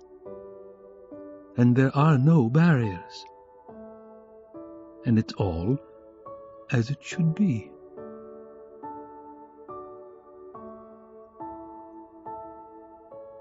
Chapter 3. He waked up late next day, after a broken sleep. But his sleep had not refreshed him. He waked up bilious, irritable, ill-tempered, and looked with hatred at his room. It was a tiny cupboard of a room about 6 paces in length. It had a poverty-stricken appearance with its dusty yellow paper peeling off the walls, and it was so low-pitched that a man of more than average height was ill at ease in it, and felt every moment that he would knock his head against the ceiling. The furniture was in keeping with the room. There were 3 old chairs, rather rickety, a painted table in the corner on which lay a few manuscripts and books. The dust that lay thick upon them showed that they had been long untouched. A big clumsy sofa occupied almost the whole of one wall and half the floor space of the room. It was once covered with chintz, but was now in rags, and served Raskolnikov as a bed. Often he went to sleep on it, as he was, without undressing, without sheets, wrapped in his old student's overcoat, with his head on one little pillow, under which he heaped up all the linen he had, clean and dirty, by way of a bolster. A little table stood in front of the sofa. It would have been difficult to sink to a lower ebb of disorder. But to Raskolnikov, in his present state of mind, this was positively agreeable. He had got completely away from everyone, like a tortoise in its shell. And even the sight of the servant girl, who had to wait upon him and looked sometimes into his room, made him writhe with nervous irritation. He was in the condition that overtakes some monomaniacs entirely concentrated upon one thing. His landlady had for the last fortnight given up sending him in meals, and he had not yet thought of expostulating with her, though he went without his dinner. Nastasia, the cook and only servant, was rather pleased at the lodger's mood, and had entirely given up sweeping and doing his room. Only once a week or so she would stray into his room with a broom. She waked him up that day. "Get up, why are you asleep?" she called to him. "It's past 9. I have brought you some tea. Will you have a cup? I should think you're fairly starving." Raskolnikov opened his eyes, started, and recognized Nastasia. "From the landlady, eh?" he asked, slowly and with a sickly face, sitting up on the sofa. "From the landlady, indeed." She set before him her own cracked teapot full of weak and stale tea, and laid 2 yellow lumps of sugar by the side of it. "Here, Nastasia, take it, please," he said, fumbling in his pocket, for he had slept in his clothes, and taking out a handful of coppers. "Run and buy me a loaf. And get me a little sausage, the cheapest at the pork butcher's." "The loaf I'll fetch you this very minute, but wouldn't you rather have some cabbage soup instead of sausage? It's capital soup, yesterday's. I saved it for you yesterday, but you came in late. It's fine soup." When the soup had been brought, and he had begun upon it, Nastasia sat down beside him on the sofa and began chatting. She was a country peasant woman, and a very talkative one. "Praskovya Pavlovna means to complain to the police about you," she said. He scowled. "To the police? What does she want?" "You don't pay her money, and you won't turn out of the room. That's what she wants, to be sure." "The devil! That's the last straw," he muttered, grinding his teeth. "No, that would not suit me. Just now. She is a fool," he added aloud. "I'll go and talk to her today." "Fool she is, and no mistake, just as I am. But why, if you are so clever, do you lie here like a sack and have nothing to show for it? One time you used to go out, you say, to teach children. But why is it you do nothing now?" "I am doing..." Raskolnikov began sullenly and reluctantly. "What are you doing?" "Work." "What sort of work?" "I am thinking," he answered seriously after a pause. Nastasia was overcome with a fit of laughter. She was given to laughter, and when anything amused her, she laughed inaudibly, quivering and shaking all over till she felt ill. "And have you made much money by your thinking?" she managed to articulate at last. "One can't go out to give lessons without boots, and I'm sick of it." "Don't quarrel with your bread and butter. They pay so little for lessons. What's the use of a few coppers?" he answered, reluctantly, as though replying to his own thought. "And you want to get a fortune all at once?" He looked at her strangely. "Yes, I want a fortune," he answered firmly, after a brief pause. "Don't be in such a hurry. You quite frighten me. Shall I get you the loaf or not?" "As you please. Ah, I forgot. A letter came for you yesterday when you were out." "A letter? For me? From whom?" "I can't say. I gave 3 kopecks of my own to the postman for it. Will you pay me back?" "Then bring it to me, for God's sake, bring it!" cried Raskolnikov, greatly excited. "Good God!" A minute later the letter was brought him. That was it, from his mother, from the province of R. He turned pale when he took it. It was a long while since he had received a letter. But another feeling also suddenly stabbed his heart. "Nastasia, leave me alone, for goodness' sake. Here are your 3 kopecks, but for goodness' sake, make haste and go." The letter was quivering in his hand. He didn't want to open it in her presence. He wanted to be left alone with this letter. When Nastasia had gone out, he lifted it quickly to his lips and kissed it. Then he gazed intently at the address, the small, sloping handwriting, so dear and familiar, of the mother who had once taught him to read and write. He delayed. He seemed almost afraid of something. At last he opened it. It was a thick, heavy letter, weighing over 2 ounces. 2 large sheets of notepaper were covered with very small handwriting. "My dear Rodya," wrote his mother, "it's 2 months since I last had a talk with you by letter, which has distressed me, and even kept me awake at night, thinking.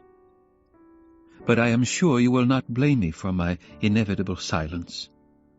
You know how I love you. You are all we have to look to, Dunya and I. You are our all, our one hope, our one stay. What a grief it was to me when I heard that you had given up the university some months ago, for want of means to keep yourself, and that you had lost your lessons and your other work. How could I help you out of my 120 rubles a year pension? The 15 rubles I sent you 4 months ago, I borrowed, as you know, on security of my pension from Vasily Ivanovich Vakhrushin, a merchant of this town. He is a kind-hearted man, and was a friend of your father's too. But having given him the right to receive the pension, I had to wait till the debt was paid off, and that is only just done, so that I've been unable to send you anything all this time. But now, thank God, I believe I shall be able to send you something more, and in fact, we may congratulate ourselves on our good fortune now, of which I hasten to inform you. In the first place, would you have guessed, dear Rodya, that your sister has been living with me for the last 6 weeks, and we shall not be separated in the future? Thank God her sufferings are over. But I will tell you everything in order, so that you may know just how everything has happened, and all that we have hitherto concealed from you. When you wrote to me 2 months ago that you had heard that Dunya had a great deal to put up with in the Svidrigailov's house, when you wrote that and asked me to tell you all about it, what could I write in answer to you? If I had written the whole truth to you, I dare say you would have thrown up everything and have come to us, even if you had to walk all the way, for I know your character and your feelings, and you would not let your sister be insulted. I was in despair myself, but what could I do? And besides, I did not know the whole truth myself then.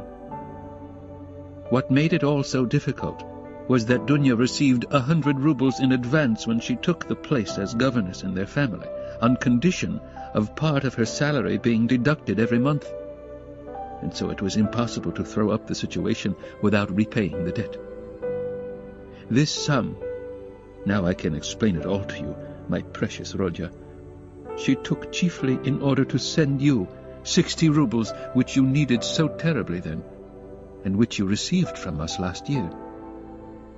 We deceived you then, writing that this money came from Dunya's savings, but that was not so. And now I tell you all about it because, thank God, things have suddenly changed for the better, and that you may know how Dunya loves you and what a heart she has. At first, indeed, Mr. Svidrigailov treated her very rudely, and used to make disrespectful and jeering remarks at table.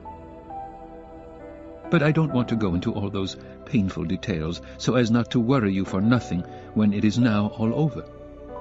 In short, in spite of the kind and generous behavior of Marfa Petrovna, Mr. Svidrigailov's wife, and all the rest of the household, Dunya had a very hard time, especially when Mr. Svidrigailov, relapsing into his old regimental habits, was under the influence of Bacchus.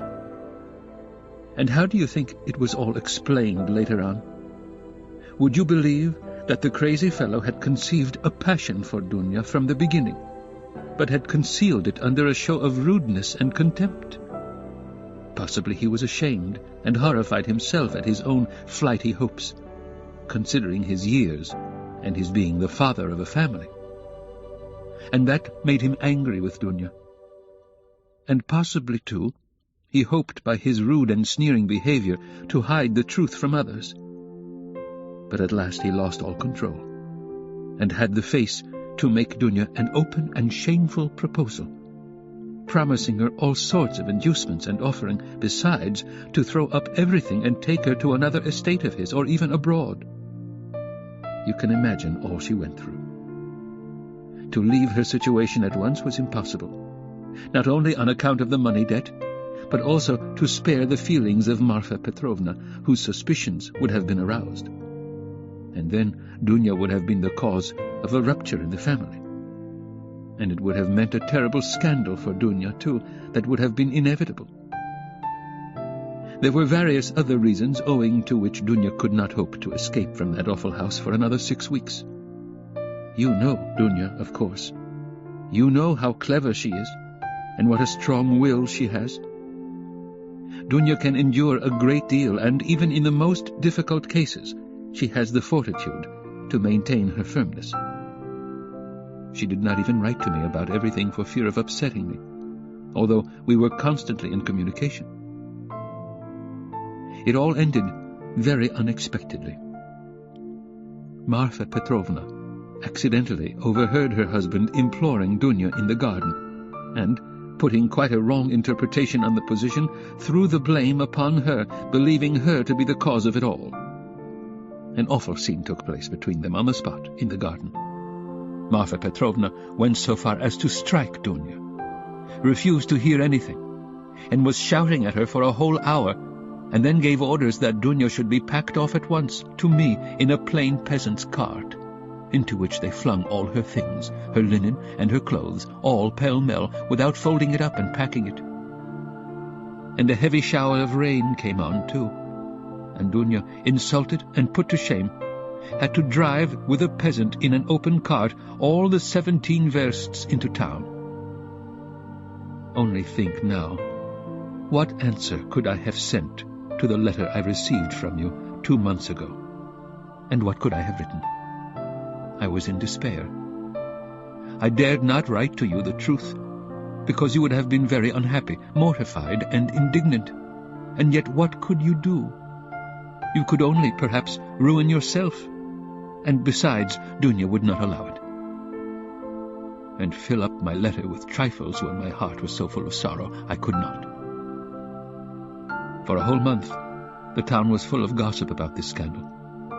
And it came to such a pass that Dunya and I dared not even go to church on account of the contemptuous looks, whispers, and even remarks made aloud about us. All our acquaintances avoided us. Nobody even bowed to us in the street.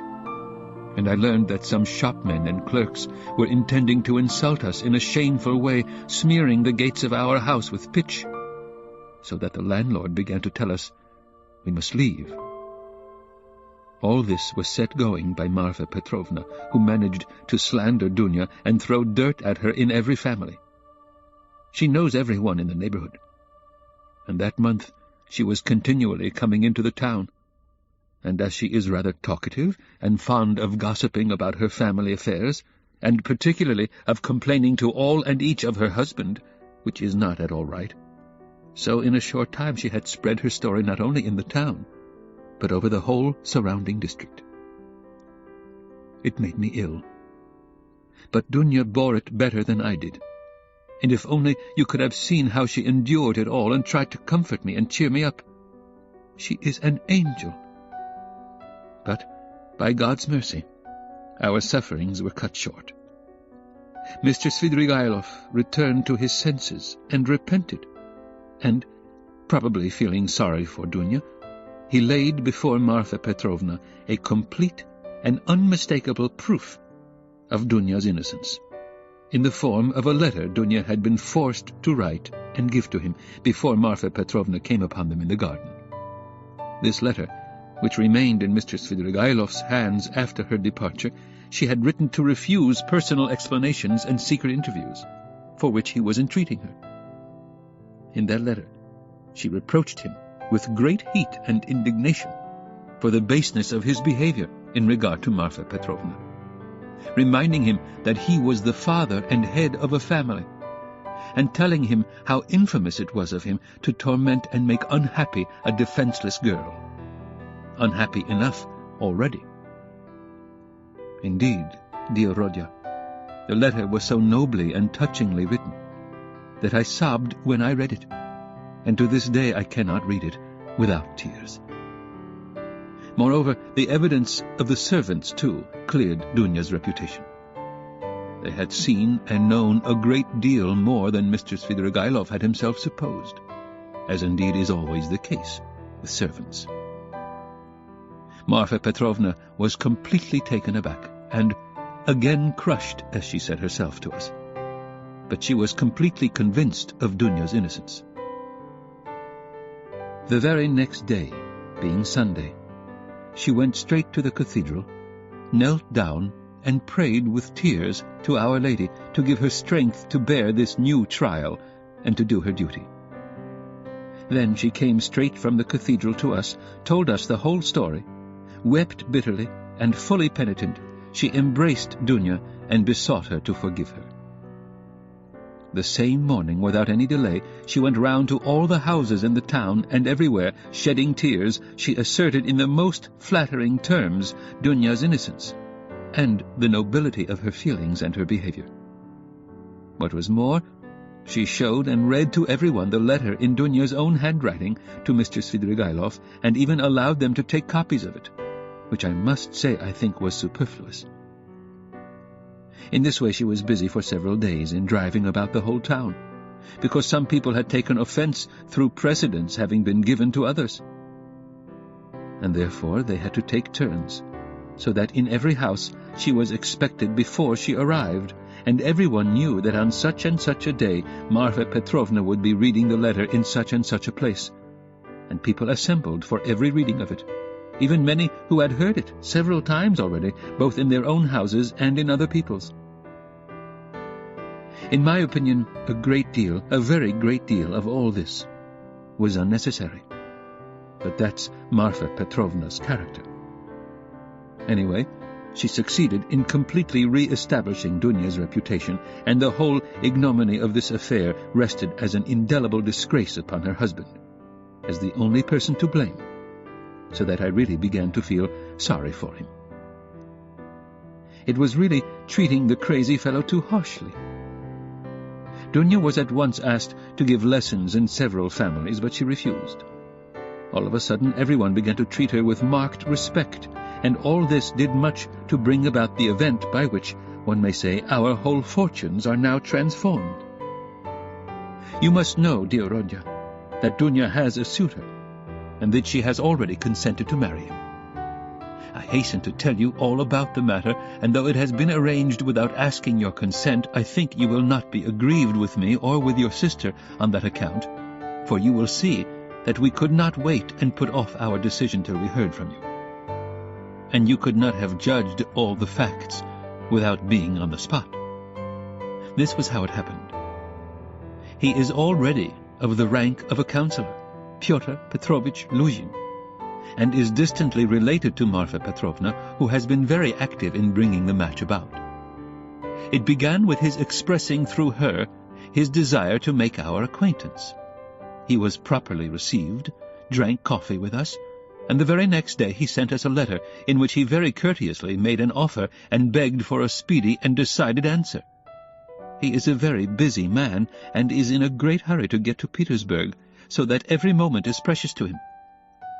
At first, of course, we were greatly surprised, as it had all happened so quickly and unexpectedly. We thought and talked it over the whole day. He is a well-to-do man, to be depended upon. He has 2 posts in the government, and has already made his fortune. It is true that he is 45 years old, but he is of a fairly prepossessing appearance, and might still be thought attractive by women, and he is altogether a very respectable and presentable man, only he seems a little morose and somewhat conceited. But possibly that may only be the impression he makes at first sight. And beware, dear Rodya, when he comes to Petersburg, as he shortly will do, beware of judging him too hastily and severely, as your way is, if there is anything you do not like in him at first sight. I give you this warning, although I feel sure that he will make a favorable impression upon you. Moreover, in order to understand any man, one must be deliberate and careful to avoid forming prejudices and mistaken ideas, which are very difficult to correct and get over afterwards.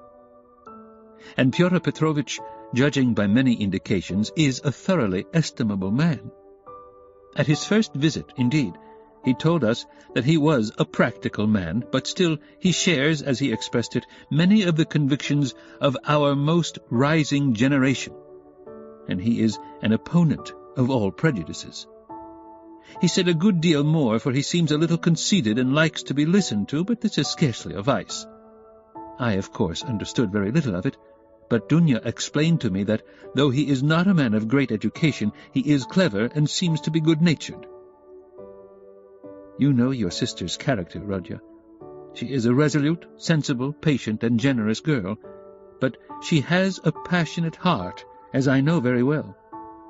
Of course, there is no great love either on his side or on hers, but Dunya is a clever girl, and has the heart of an angel, and will make it her duty to make her husband happy, who, on his side, will make her happiness his care.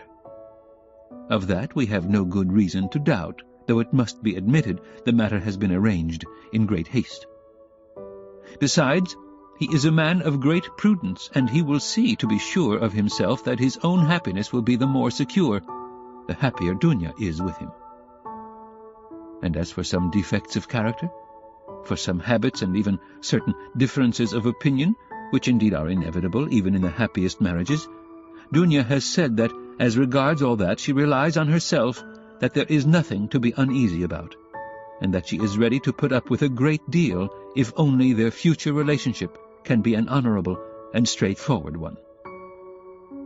He struck me, for instance, at first, as rather abrupt, but that may well come from his being an outspoken man, and that is no doubt how it is.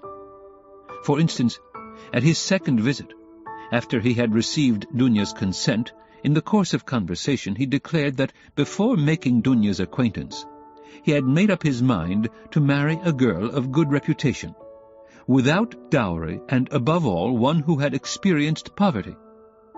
Because, as he explained, a man ought not to be indebted to his wife, but that it is better for a wife to look upon her husband as her benefactor. I must add that he expressed it more nicely and politely than I have done, for I have forgotten his actual phrases, and only remember the meaning. And besides, it was obviously not said of design, but slipped out in the heat of conversation.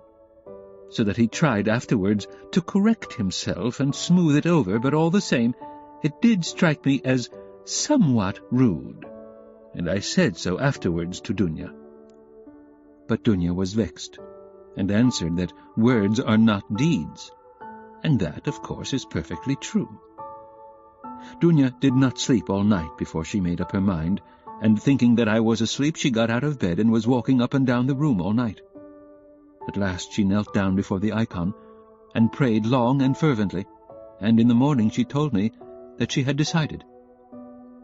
I have mentioned already that Pyotr Petrovitch is just setting off for Petersburg, where he has a great deal of business, and he wants to open a legal office. He has been occupied for many years in conducting civil and commercial litigation, and only the other day he won an important case. He has to be in Petersburg because he has an important case before the Senate. So, Roger dear, he may be of the greatest use to you, in every way indeed. And Dunya and I have agreed that from this very day you could definitely enter upon your career and might consider that your future is marked out and assured for you. Oh, if only this comes to pass. This would be such a benefit that we could only look upon it as a providential blessing. Dunya is dreaming of nothing else. We have even ventured already to drop a few words on the subject to Pyotr Petrovitch. He was cautious in his answer and said that, of course, as he could not get on without a secretary, it would be better to be paying a salary to a relation than to a stranger, if only the former were fitted for the duties, as though there could be doubt of your being fitted. But then he expressed doubts whether your studies at the university would leave you time for work at his office. The matter dropped for the time, but Dunya is thinking of nothing else now. She has been in a sort of fever for the last few days, and has already made a regular plan for your becoming, in the end, an associate and even a partner in Pyotr Petrovitch's business, which might well be, seeing that you are a student of law. I am in complete agreement with her, Rodya, and share all her plans and hopes, and think there is every probability of realizing them. And in spite of Pyotr Petrovitch's evasiveness, very natural at present, since he does not know you, Dunya is firmly persuaded that she will gain everything by her good influence over her future husband. This she is reckoning upon. Of course, we are careful not to talk of any of these more remote plans to Pyotr Petrovitch, especially of your becoming his partner. He is a practical man and might take this very coldly. It might all seem to him simply a daydream. Nor has either Dunya or I breathed a word to him of the great hopes we have of his helping us to pay for your university studies. We have not spoken of it in the first place, because it will come to pass of itself later on, and he will no doubt, without wasting words, offer to do it of himself, as though he could refuse Dunya that. The more readily, since you may, by your own efforts, become his right hand in the office, and receive this assistance not as a charity, but as a salary earned by your own work. Dunya wants to arrange it all like this, and I quite agree with her. And we have not spoken of our plans for another reason, that is, because I particularly wanted you to feel on an equal footing when you first meet him. When Dunya spoke to him with enthusiasm about you, he answered that one could never judge of a man without seeing him close, for oneself, and that he looked forward to forming his own opinion when he makes your acquaintance. Do you know, my precious Rodya, I think that perhaps for some reasons, nothing to do with Pyotr Petrovitch, though simply for my own personal, perhaps old womanish fancies, I should do better to go on living by myself, apart, than with them after the wedding. I am convinced that he will be generous and delicate enough to invite me and to urge me to remain with my daughter for the future, and if he has said nothing about it hitherto, it is simply because it has been taken for granted. But I shall refuse. I have noticed more than once in my life that husbands don't quite get on with their mothers-in-law, and I don't want to be the least bit in anyone's way, and for my own sake, too, would rather be quite independent, so long as I have a crust of bread of my own, and such children as you and Dunya. If possible, I would settle somewhere near you. For the most joyful piece of news, dear Rodya, I have kept for the end of my letter. Know then, my dear boy, that we may, perhaps, be all together in a very short time, and may embrace one another again after a separation of almost 3 years. It is settled for certain that Dunya and I are to set off for Petersburg. Exactly when, I don't know, but very, very soon, possibly in a week. It all depends on Pyotr Petrovitch, who will let us know when he has had time to look round him in Petersburg. To suit his own arrangements, he is anxious to have the ceremony as soon as possible, even before the fast of Our Lady, if it could be managed, or if that is too soon, to be ready immediately after. Oh, with what happiness I shall press you to my heart. Dunya is all excitement at the joyful thought of seeing you. She said one day in joke that she would be ready to marry Pyotr Petrovitch for that alone. She is an angel. She is not writing anything to you now, and has only told me to write that she has so much to tell you that she is not going to take up her pen now, for a few lines would tell you nothing, and it would only mean upsetting herself. She bids me send you her love and innumerable kisses. But although we shall be meeting so soon, perhaps I shall send you as much money as I can in a day or two.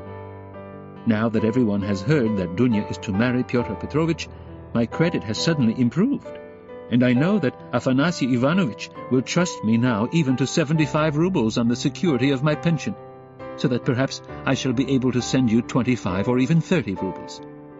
I would send you more, but I am uneasy about our travelling expenses. For though Pyotr Petrovitch has been so kind as to undertake part of the expenses of the journey, that is to say, he has taken upon himself the conveyance of our bags and big trunk, which will be conveyed through some acquaintances of his, we must reckon upon some expenses on our arrival in Petersburg, where we can't be left without a cent, at least for the first few days.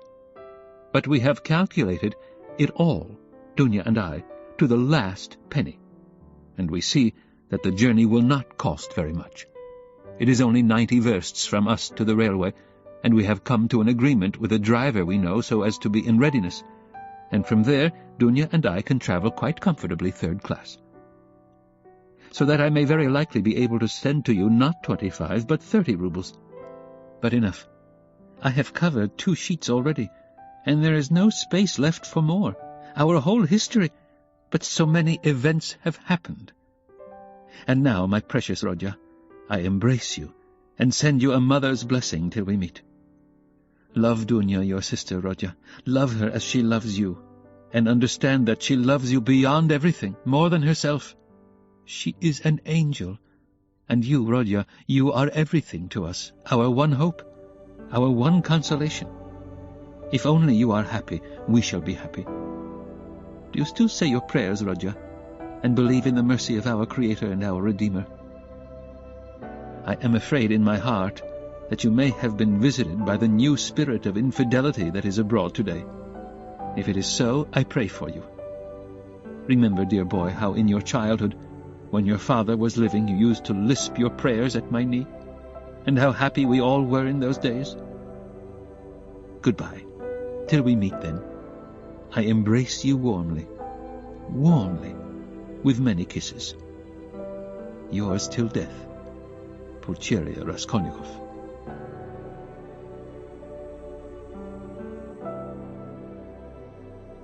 Almost from the first, while he read the letter, Raskolnikov's face was wet with tears.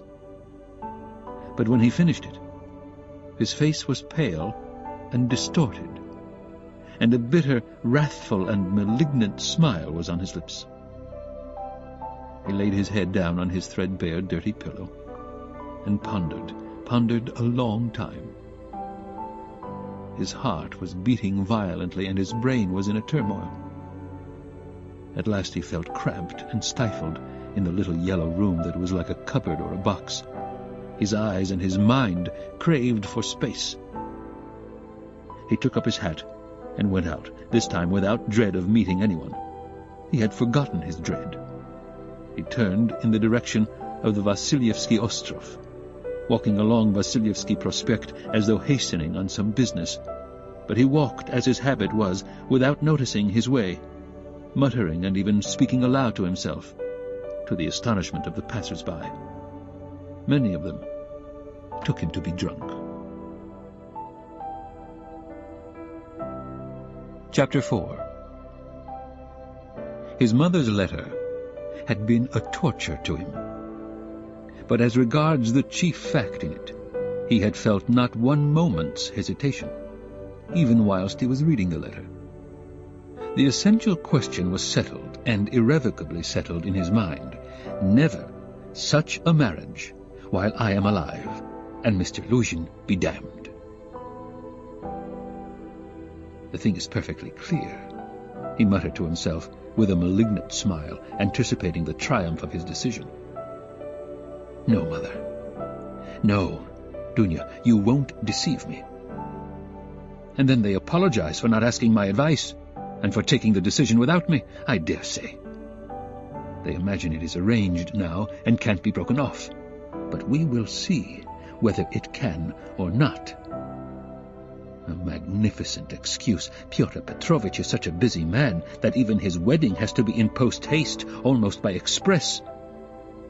No, Dunya, I see it all. And I know what you want to say to me, and I know, too, what you were thinking about when you walked up and down all night, and what your prayers were like before the Holy Mother of Kazan, who stands in Mother's bedroom. Bitter is the ascent to Golgotha. So, it is finally settled. You have determined to marry a sensible businessman, Avdotya Romanovna. One who has a fortune, has already made his fortune. That is so much more solid and impressive. A man who holds 2 government posts, and who shares the ideas of our most rising generation, as Mother writes, and who seems to be kind, as Dunya herself observes. That seems beats everything. And that very Dunya, for that very seems, is marrying him. Splendid, splendid! But I should like to know why my mother has written to me about our most rising generation. Simply as a descriptive touch, or with the idea of prepossessing me in favor of Mr. Luzhin. Oh, the cunning of them! I should like to know one thing more. How far they were open with one another that day and night and all this time since. Was it all put into words? Or did both understand that they had the same thing at heart and in their minds, so that there was no need to speak of it aloud, and better not to speak of it? Most likely it was partly like that. From Mother's letter it's evident. He struck her as rude a little, and Mother, in her simplicity, took her observations to Dunya. And she was sure to be vexed, and answered her angrily. I should think so. Who would not be angered, when it was quite clear, without any naive questions, and when it was understood that it was useless to discuss it? And why does she write to me, love Dunya, Rodya, and she loves you more than herself? Has she a secret conscience prick at sacrificing her daughter to her son? You are our one comfort. You are everything to us. Oh, Mother. His bitterness grew more and more intense, and if he had happened to meet Mr. Luzhin at the moment, he might have murdered him. Yes, that's true, he continued, pursuing the whirling ideas that chased each other in his brain. It's true that it needs time and care to get to know a man. But there is no mistake about Mr. Luzhin. The chief thing is, he is a man of business and seems kind. That was something, wasn't it, to send the bags and big box for them? A kind man, no doubt, after that. But his bride and her mother are to drive in a peasant's cart covered with sacking. I know, I have been driven in it. No matter. It is only 90 versts, and then they can travel very comfortably third class for 1,000 versts. Quite right, too. One must cut one's coat according to one's cloth. But what about you, Mr. Luzhin? She is your bride. And you must be aware that her mother has to raise money on her pension for the journey. To be sure, it's a matter of business. A partnership for mutual benefit, with equal shares and expenses. food and drink provided, but pay for your tobacco. The businessman has got the better of them, too. The luggage will cost less than their fares and very likely go for nothing. How is it that they don't both see all that? Or is it that they don't want to see? And they are pleased. And to think that this is only the first blossoming, and that the real fruits are to come. But what really matters is not the stinginess, is not the meanness, but the tone of the whole thing. For that will be the tone after marriage. It's a foretaste of it. And Mother, too, why should she be so lavish? What will she have by the time she gets to Petersburg? 3 silver roubles or 2 paper ones, as she says? That old woman. What does she expect to live upon in Petersburg afterwards? She has her reasons already for guessing that she could not live with Dunya after the marriage, even for the first few months. The good man has no doubt let slip something on that subject also, though Mother would deny it. I shall refuse, says she. On whom is she counting, then? Is she counting on what is left of her 120 roubles of pension when Afanasy Ivanovitch's debt is paid? She knits woolen shawls and embroiders cuffs, ruining her old eyes. And all her shawls don't add more than 20 roubles a year to her 120. I know that. So she is building all her hopes, all the time, on Mr. Luzhin's generosity. He will offer it of himself. He will press it on me. You may wait a long time for that. That's how it always is with these Schilleresque noble hearts. Till the last moment every goose is a swan with them. Till the last moment they hope for the best and will see nothing wrong. And although they have an inkling of the other side of the picture, yet they won't face the truth till they are forced to. The very thought of it makes them shiver. They thrust the truth away with both hands until the man they deck out in false colors puts a fool's cap on them with his own hands.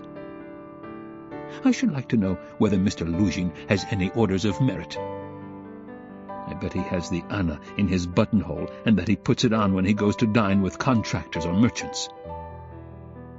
He will be sure to have it for his wedding, too. Enough of him, confound him. Well, Mother, I don't wonder at. It's like her, God bless her, but how could Dunya? Dunya, darling, as though I did not know you. You were nearly 20 when I saw you last. I understood you then.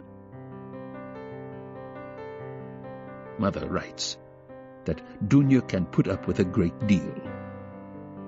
I know that very well. I knew that 2 years and a half ago.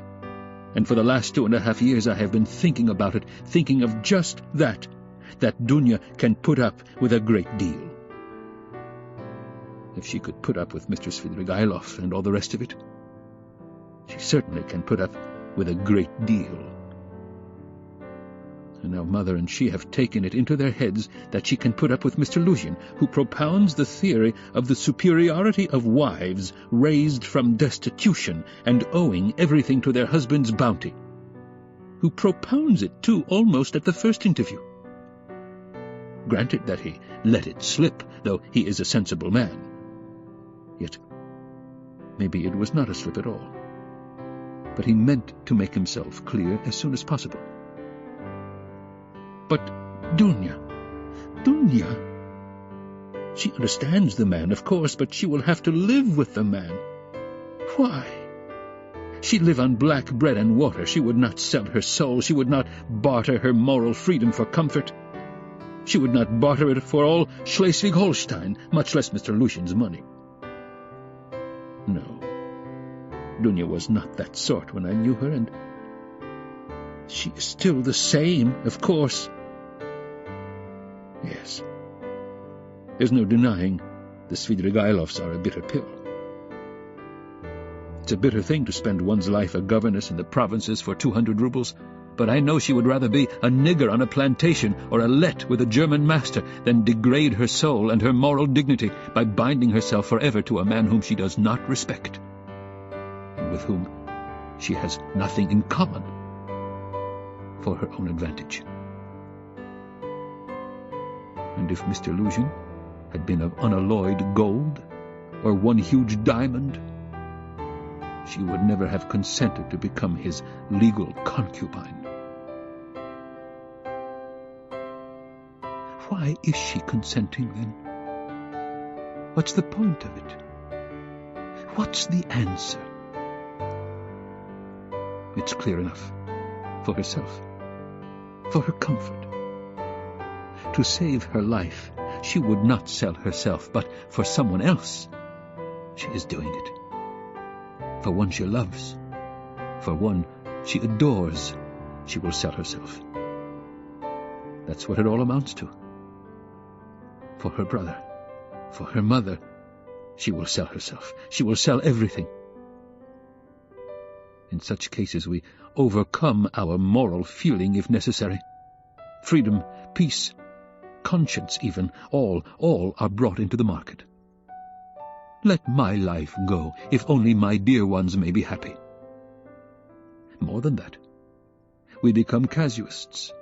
We learn to be Jesuitical. And for a time maybe we can soothe ourselves.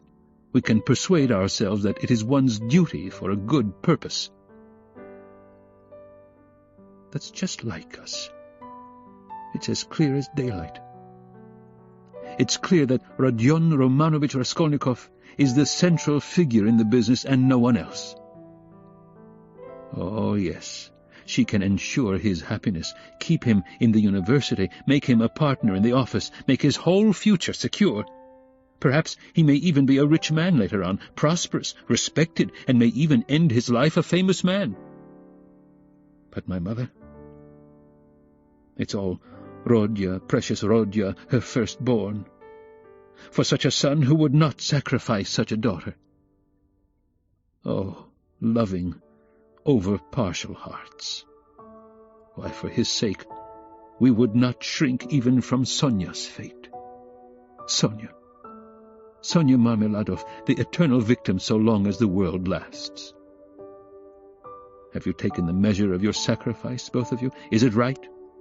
Can you bear it? Is it any use? Is there sense in it? And let me tell you, Dunya, Sonya's life is no worse than life with Mr. Luzhin. There can be no question of love, mother writes, and what if there can be no respect either? If on the contrary there is aversion, contempt, repulsion, what then? So you will have to keep up your appearance, too, is that not so? Do you understand what that smartness means? Do you understand that the Luzhin smartness is just the same as Sonya's, and maybe worse, viler, baser? Because in your case, Dunya, it's a bargain for luxuries, after all. But with Sonya, it's simply a question of starvation.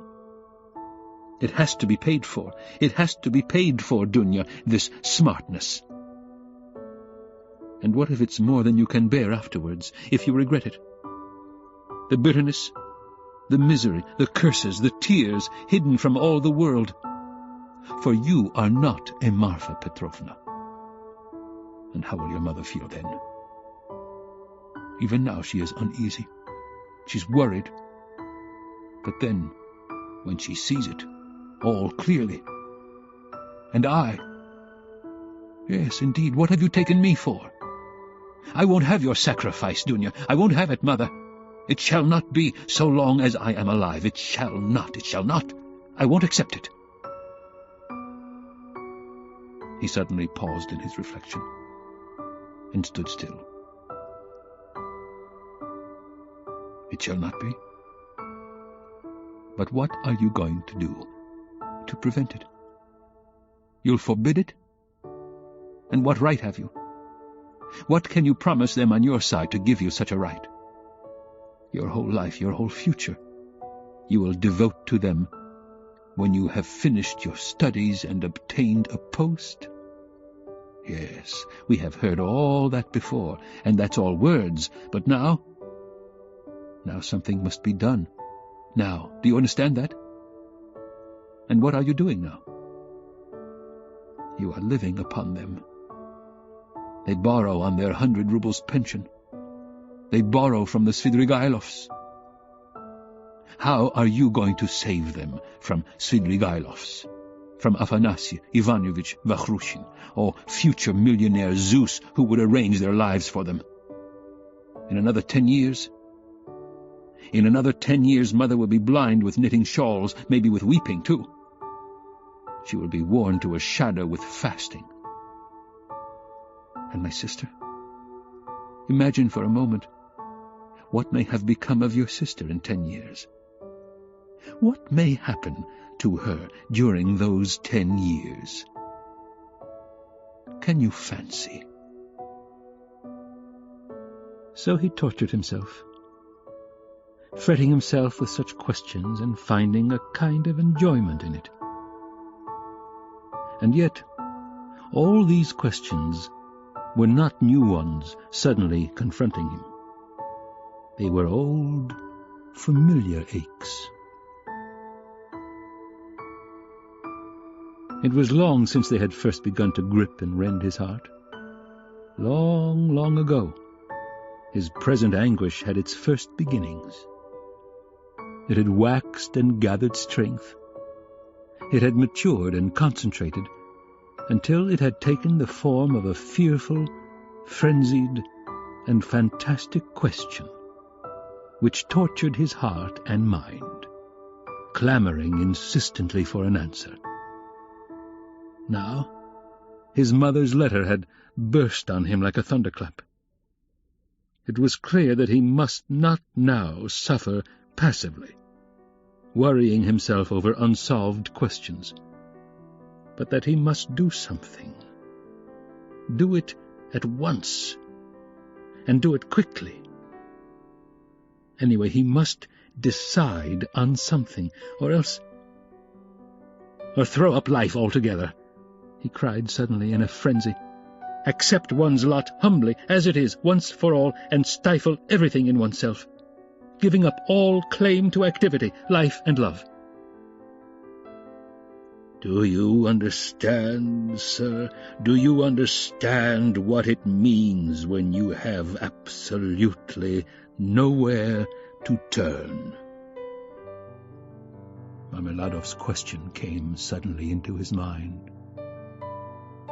For every man must have somewhere to turn. He gave a sudden start. Another thought that he had had yesterday slipped back into his mind. But he didn't start at the thought recurring to him, for he knew, he had felt beforehand, that it must come back. He was expecting it. Besides, it was not only yesterday's thought. The difference was that a month ago, yesterday even, the thought was a mere dream. But now it appeared not a dream at all. It had taken a new, menacing, and quite unfamiliar shape. And he suddenly became aware of this himself. He felt a hammering in his head, and there was a darkness before his eyes. He looked round hurriedly. He was searching for something. He wanted to sit down and was looking for a seat. He was walking along the Quai Boulevard. There was a seat about 100 paces in front of him. He walked towards it as fast as he could, but on the way he met with a little adventure which absorbed all his attention. Looking for the seat, he had noticed a woman walking some 20 paces in front of him, but at first he took no more notice of her than of other objects that crossed his path. It had happened to him many times going home not to notice the road by which he was going, and he was accustomed to walk like that. But there was at first sight something so strange about the woman in front of him that gradually his attention was riveted upon her, at first reluctantly and, as it were, resentfully, and then more and more intently. He felt a sudden desire to find out what it was that was so strange about the woman. In the first place, she appeared to be a girl quite young, and she was walking in the great heat bareheaded and with no parasol or gloves, waving her arms about in an absurd way. She had on a dress of some light, silky material, but put on strangely awry, not properly hooked up, and torn open at the top of the skirt close to the waist. A great piece was rent and hanging loose. A little kerchief was flung about her bare throat, but lay slanting on one side. The girl was walking unsteadily, too, stumbling and staggering from side to side. She drew Raskolnikov's whole attention at last. He overtook the girl at the seat, but on reaching it, she dropped down on it, in the corner. She let her head sink on the back of the seat and closed her eyes, apparently in extreme exhaustion. Looking at her closely, he saw at once that she was completely drunk. It was a strange and shocking sight. He could hardly believe that he was not mistaken. He saw before him the face of a quite young, fair-haired girl, 16, perhaps not more than 15 years old. Pretty little face, but flushed and heavy-looking, and, as it were, swollen. The girl seemed hardly to know what she was doing. She crossed one leg over the other, lifting it indecorously, and showed every sign of being unconscious that she was in the street. Raskolnikov did not sit down, but he felt unwilling to leave her, and stood facing her in perplexity. This boulevard was never much frequented, and now, at 2 o'clock, in the stifling heat, it was quite deserted. And yet, on the further side of the boulevard, about 15 paces away, a gentleman was standing on the edge of the pavement. He, too, would apparently have liked to approach the girl with some object of his own. He, too, had probably seen her in the distance and had followed her, but found Raskolnikov in his way. He looked angrily at him, though he tried to escape his notice, and stood impatiently biding his time, till the unwelcome man in rags should have moved away. His intentions were unmistakable. The gentleman was a plump, thickly set man, about 30, fashionably dressed, with a high color, red lips and moustaches. Raskolnikov felt furious. He had a sudden longing to insult this fat dandy in some way. He left the girl for a moment and walked towards the gentleman. "Hey, you, Svidrigailov! What do you want here?" he shouted, clenching his fists and laughing, spluttering with rage. "What do you mean?" the gentleman asked sternly, scowling in haughty astonishment. "Get away, that's what I mean. How dare you, you low fellow!" He raised his cane. Raskolnikov rushed at him with his fists, without reflecting that the stout gentleman was a match for 2 men like himself. But at that instant, someone seized him from behind, and a police constable stood between them. "That's enough, gentlemen. No fighting, please, in a public place. What do you want? Who are you?" he asked Raskolnikov sternly, noticing his rags. Raskolnikov looked at him intently. He had a straightforward, sensible, soldierly face, with grey moustaches and whiskers. "You are just the man I want," Raskolnikov cried, catching at his arm. "I am a student, Raskolnikov. You may as well know that too," he added, addressing the gentleman. "Come along, I have something to show you." And taking the policeman by the hand, he drew him towards the seat. "Look here, hopelessly drunk, and she has just come down the boulevard. There is no telling who and what she is. She does not look like a professional. It's more likely she has been given drink and deceived somewhere, for the first time, you understand? And they've put her out into the street like that.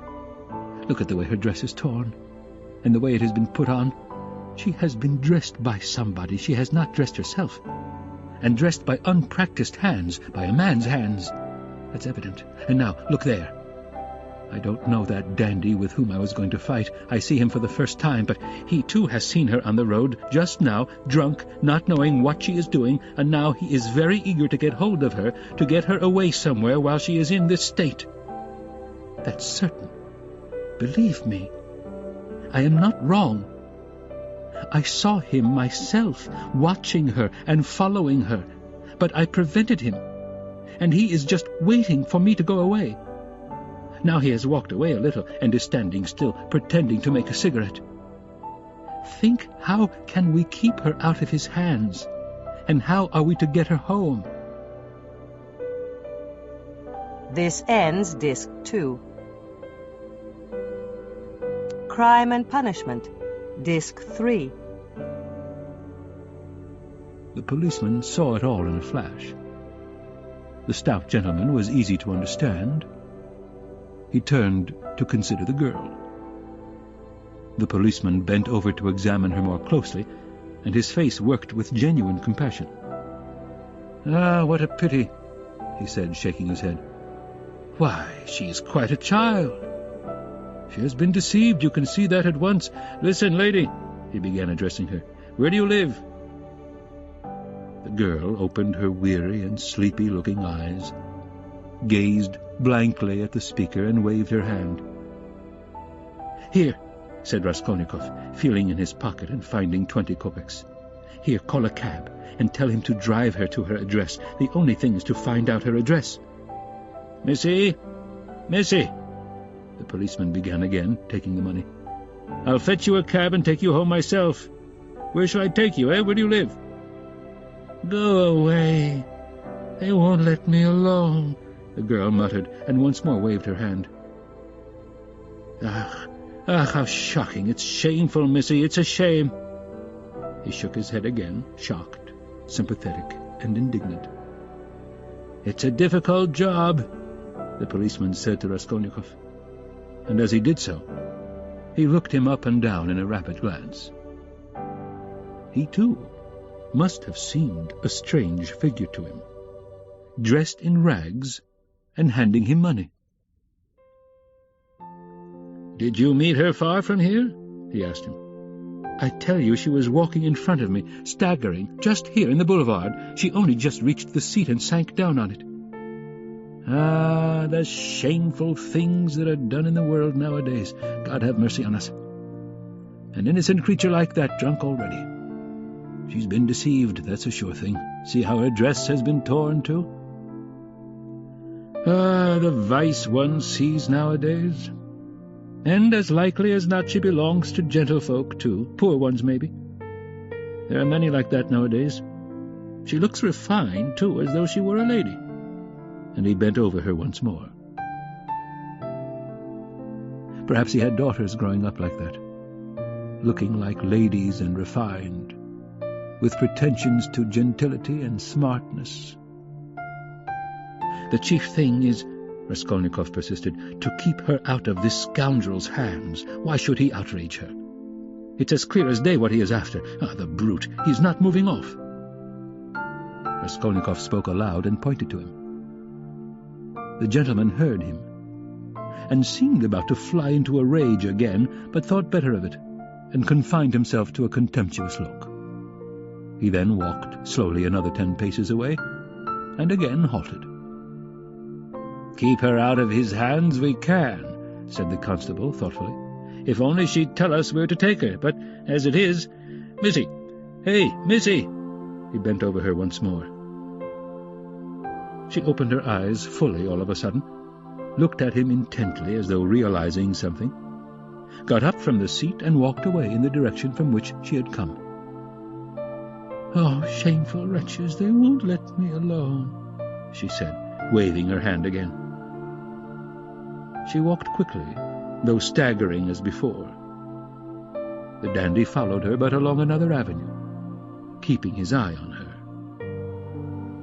"Don't be anxious, I won't let him have her," the policeman said resolutely, and he set off after them. "Ah, the vice one sees nowadays," he repeated aloud, sighing. At that moment, something seemed to sting Raskolnikov. In an instant, a complete revulsion of feeling came over him. "Hey, here!" he shouted after the policeman. The latter turned round. "Let them be. What is it to do with you? Let her go. Let him amuse himself." He pointed at the dandy. "What is it to do with you?" The policeman was bewildered and stared at him open-eyed.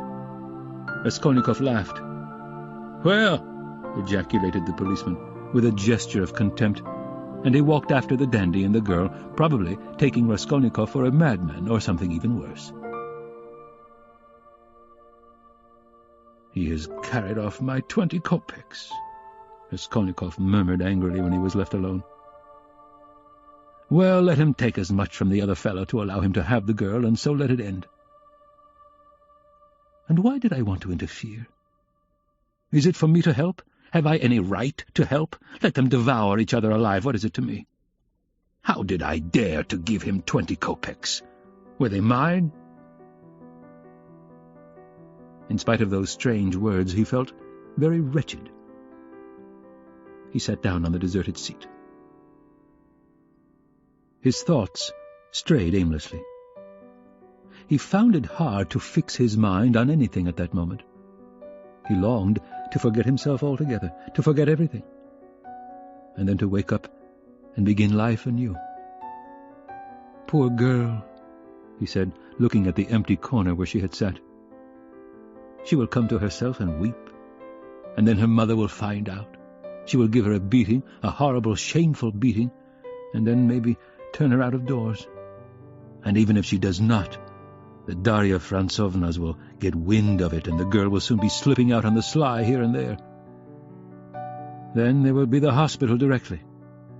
That's always the luck of those girls with respectable mothers, who go wrong on the sly.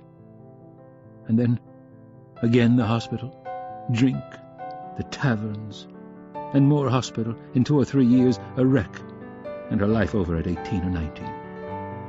Haven't I seen cases like that? And how have they been brought to it? Why, they've all come to it like that. But what does it matter? That's as it should be, they tell us. A certain percentage, they tell us, must every year go that way, to the devil, I suppose, so that the rest may remain chaste and not be interfered with. A percentage.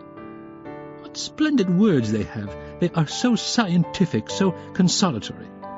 Once you've said percentage, there's nothing more to worry about. If we had any other word, maybe we might feel more uneasy.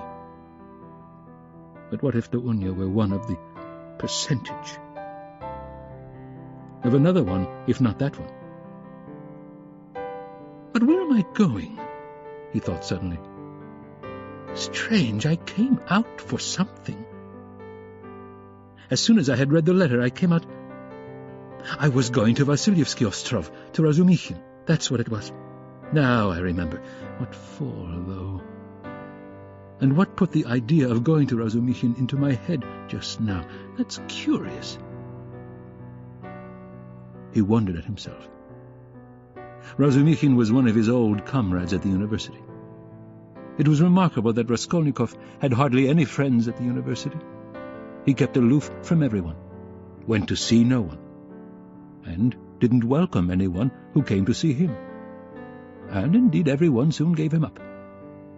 He took no part in the students' gatherings, amusements, or conversations.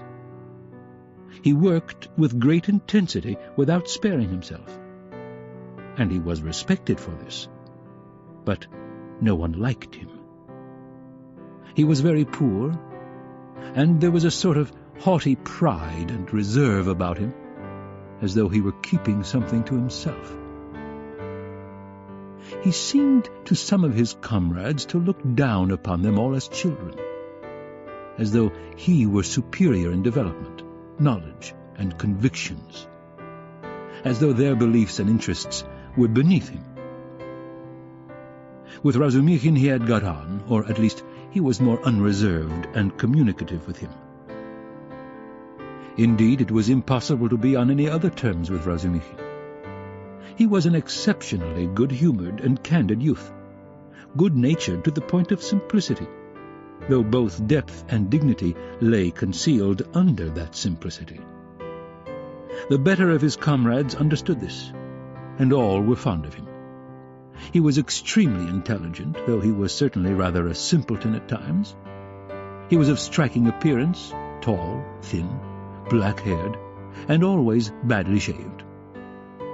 He was sometimes uproarious, and was reputed to be of great physical strength. One night, when out in a festive company, he had with one blow laid a gigantic policeman on his back. There was no limit to his drinking powers, but he could abstain from drink altogether. He sometimes went too far in his pranks, but he could do without pranks altogether. Another thing striking about Razumikhin, no failure distressed him, and it seemed as though no unfavorable circumstances could crush him. He could lodge anywhere and bear the extremes of cold and hunger.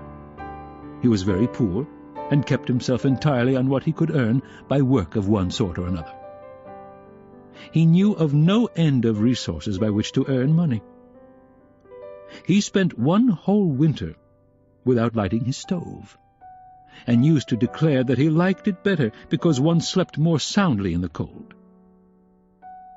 For the present he, too, had been obliged to give up the university, but it was only for a time, and he was working with all his might to save enough to return to his studies again. Raskolnikov had not been to see him for the last 4 months, and Razumikhin did not even know his address. About 2 months before, they had met in the street, but Raskolnikov had turned away, and even crossed to the other side, that he might not be observed. And though Razumikhin noticed him, he passed him by, as he didn't want to annoy him.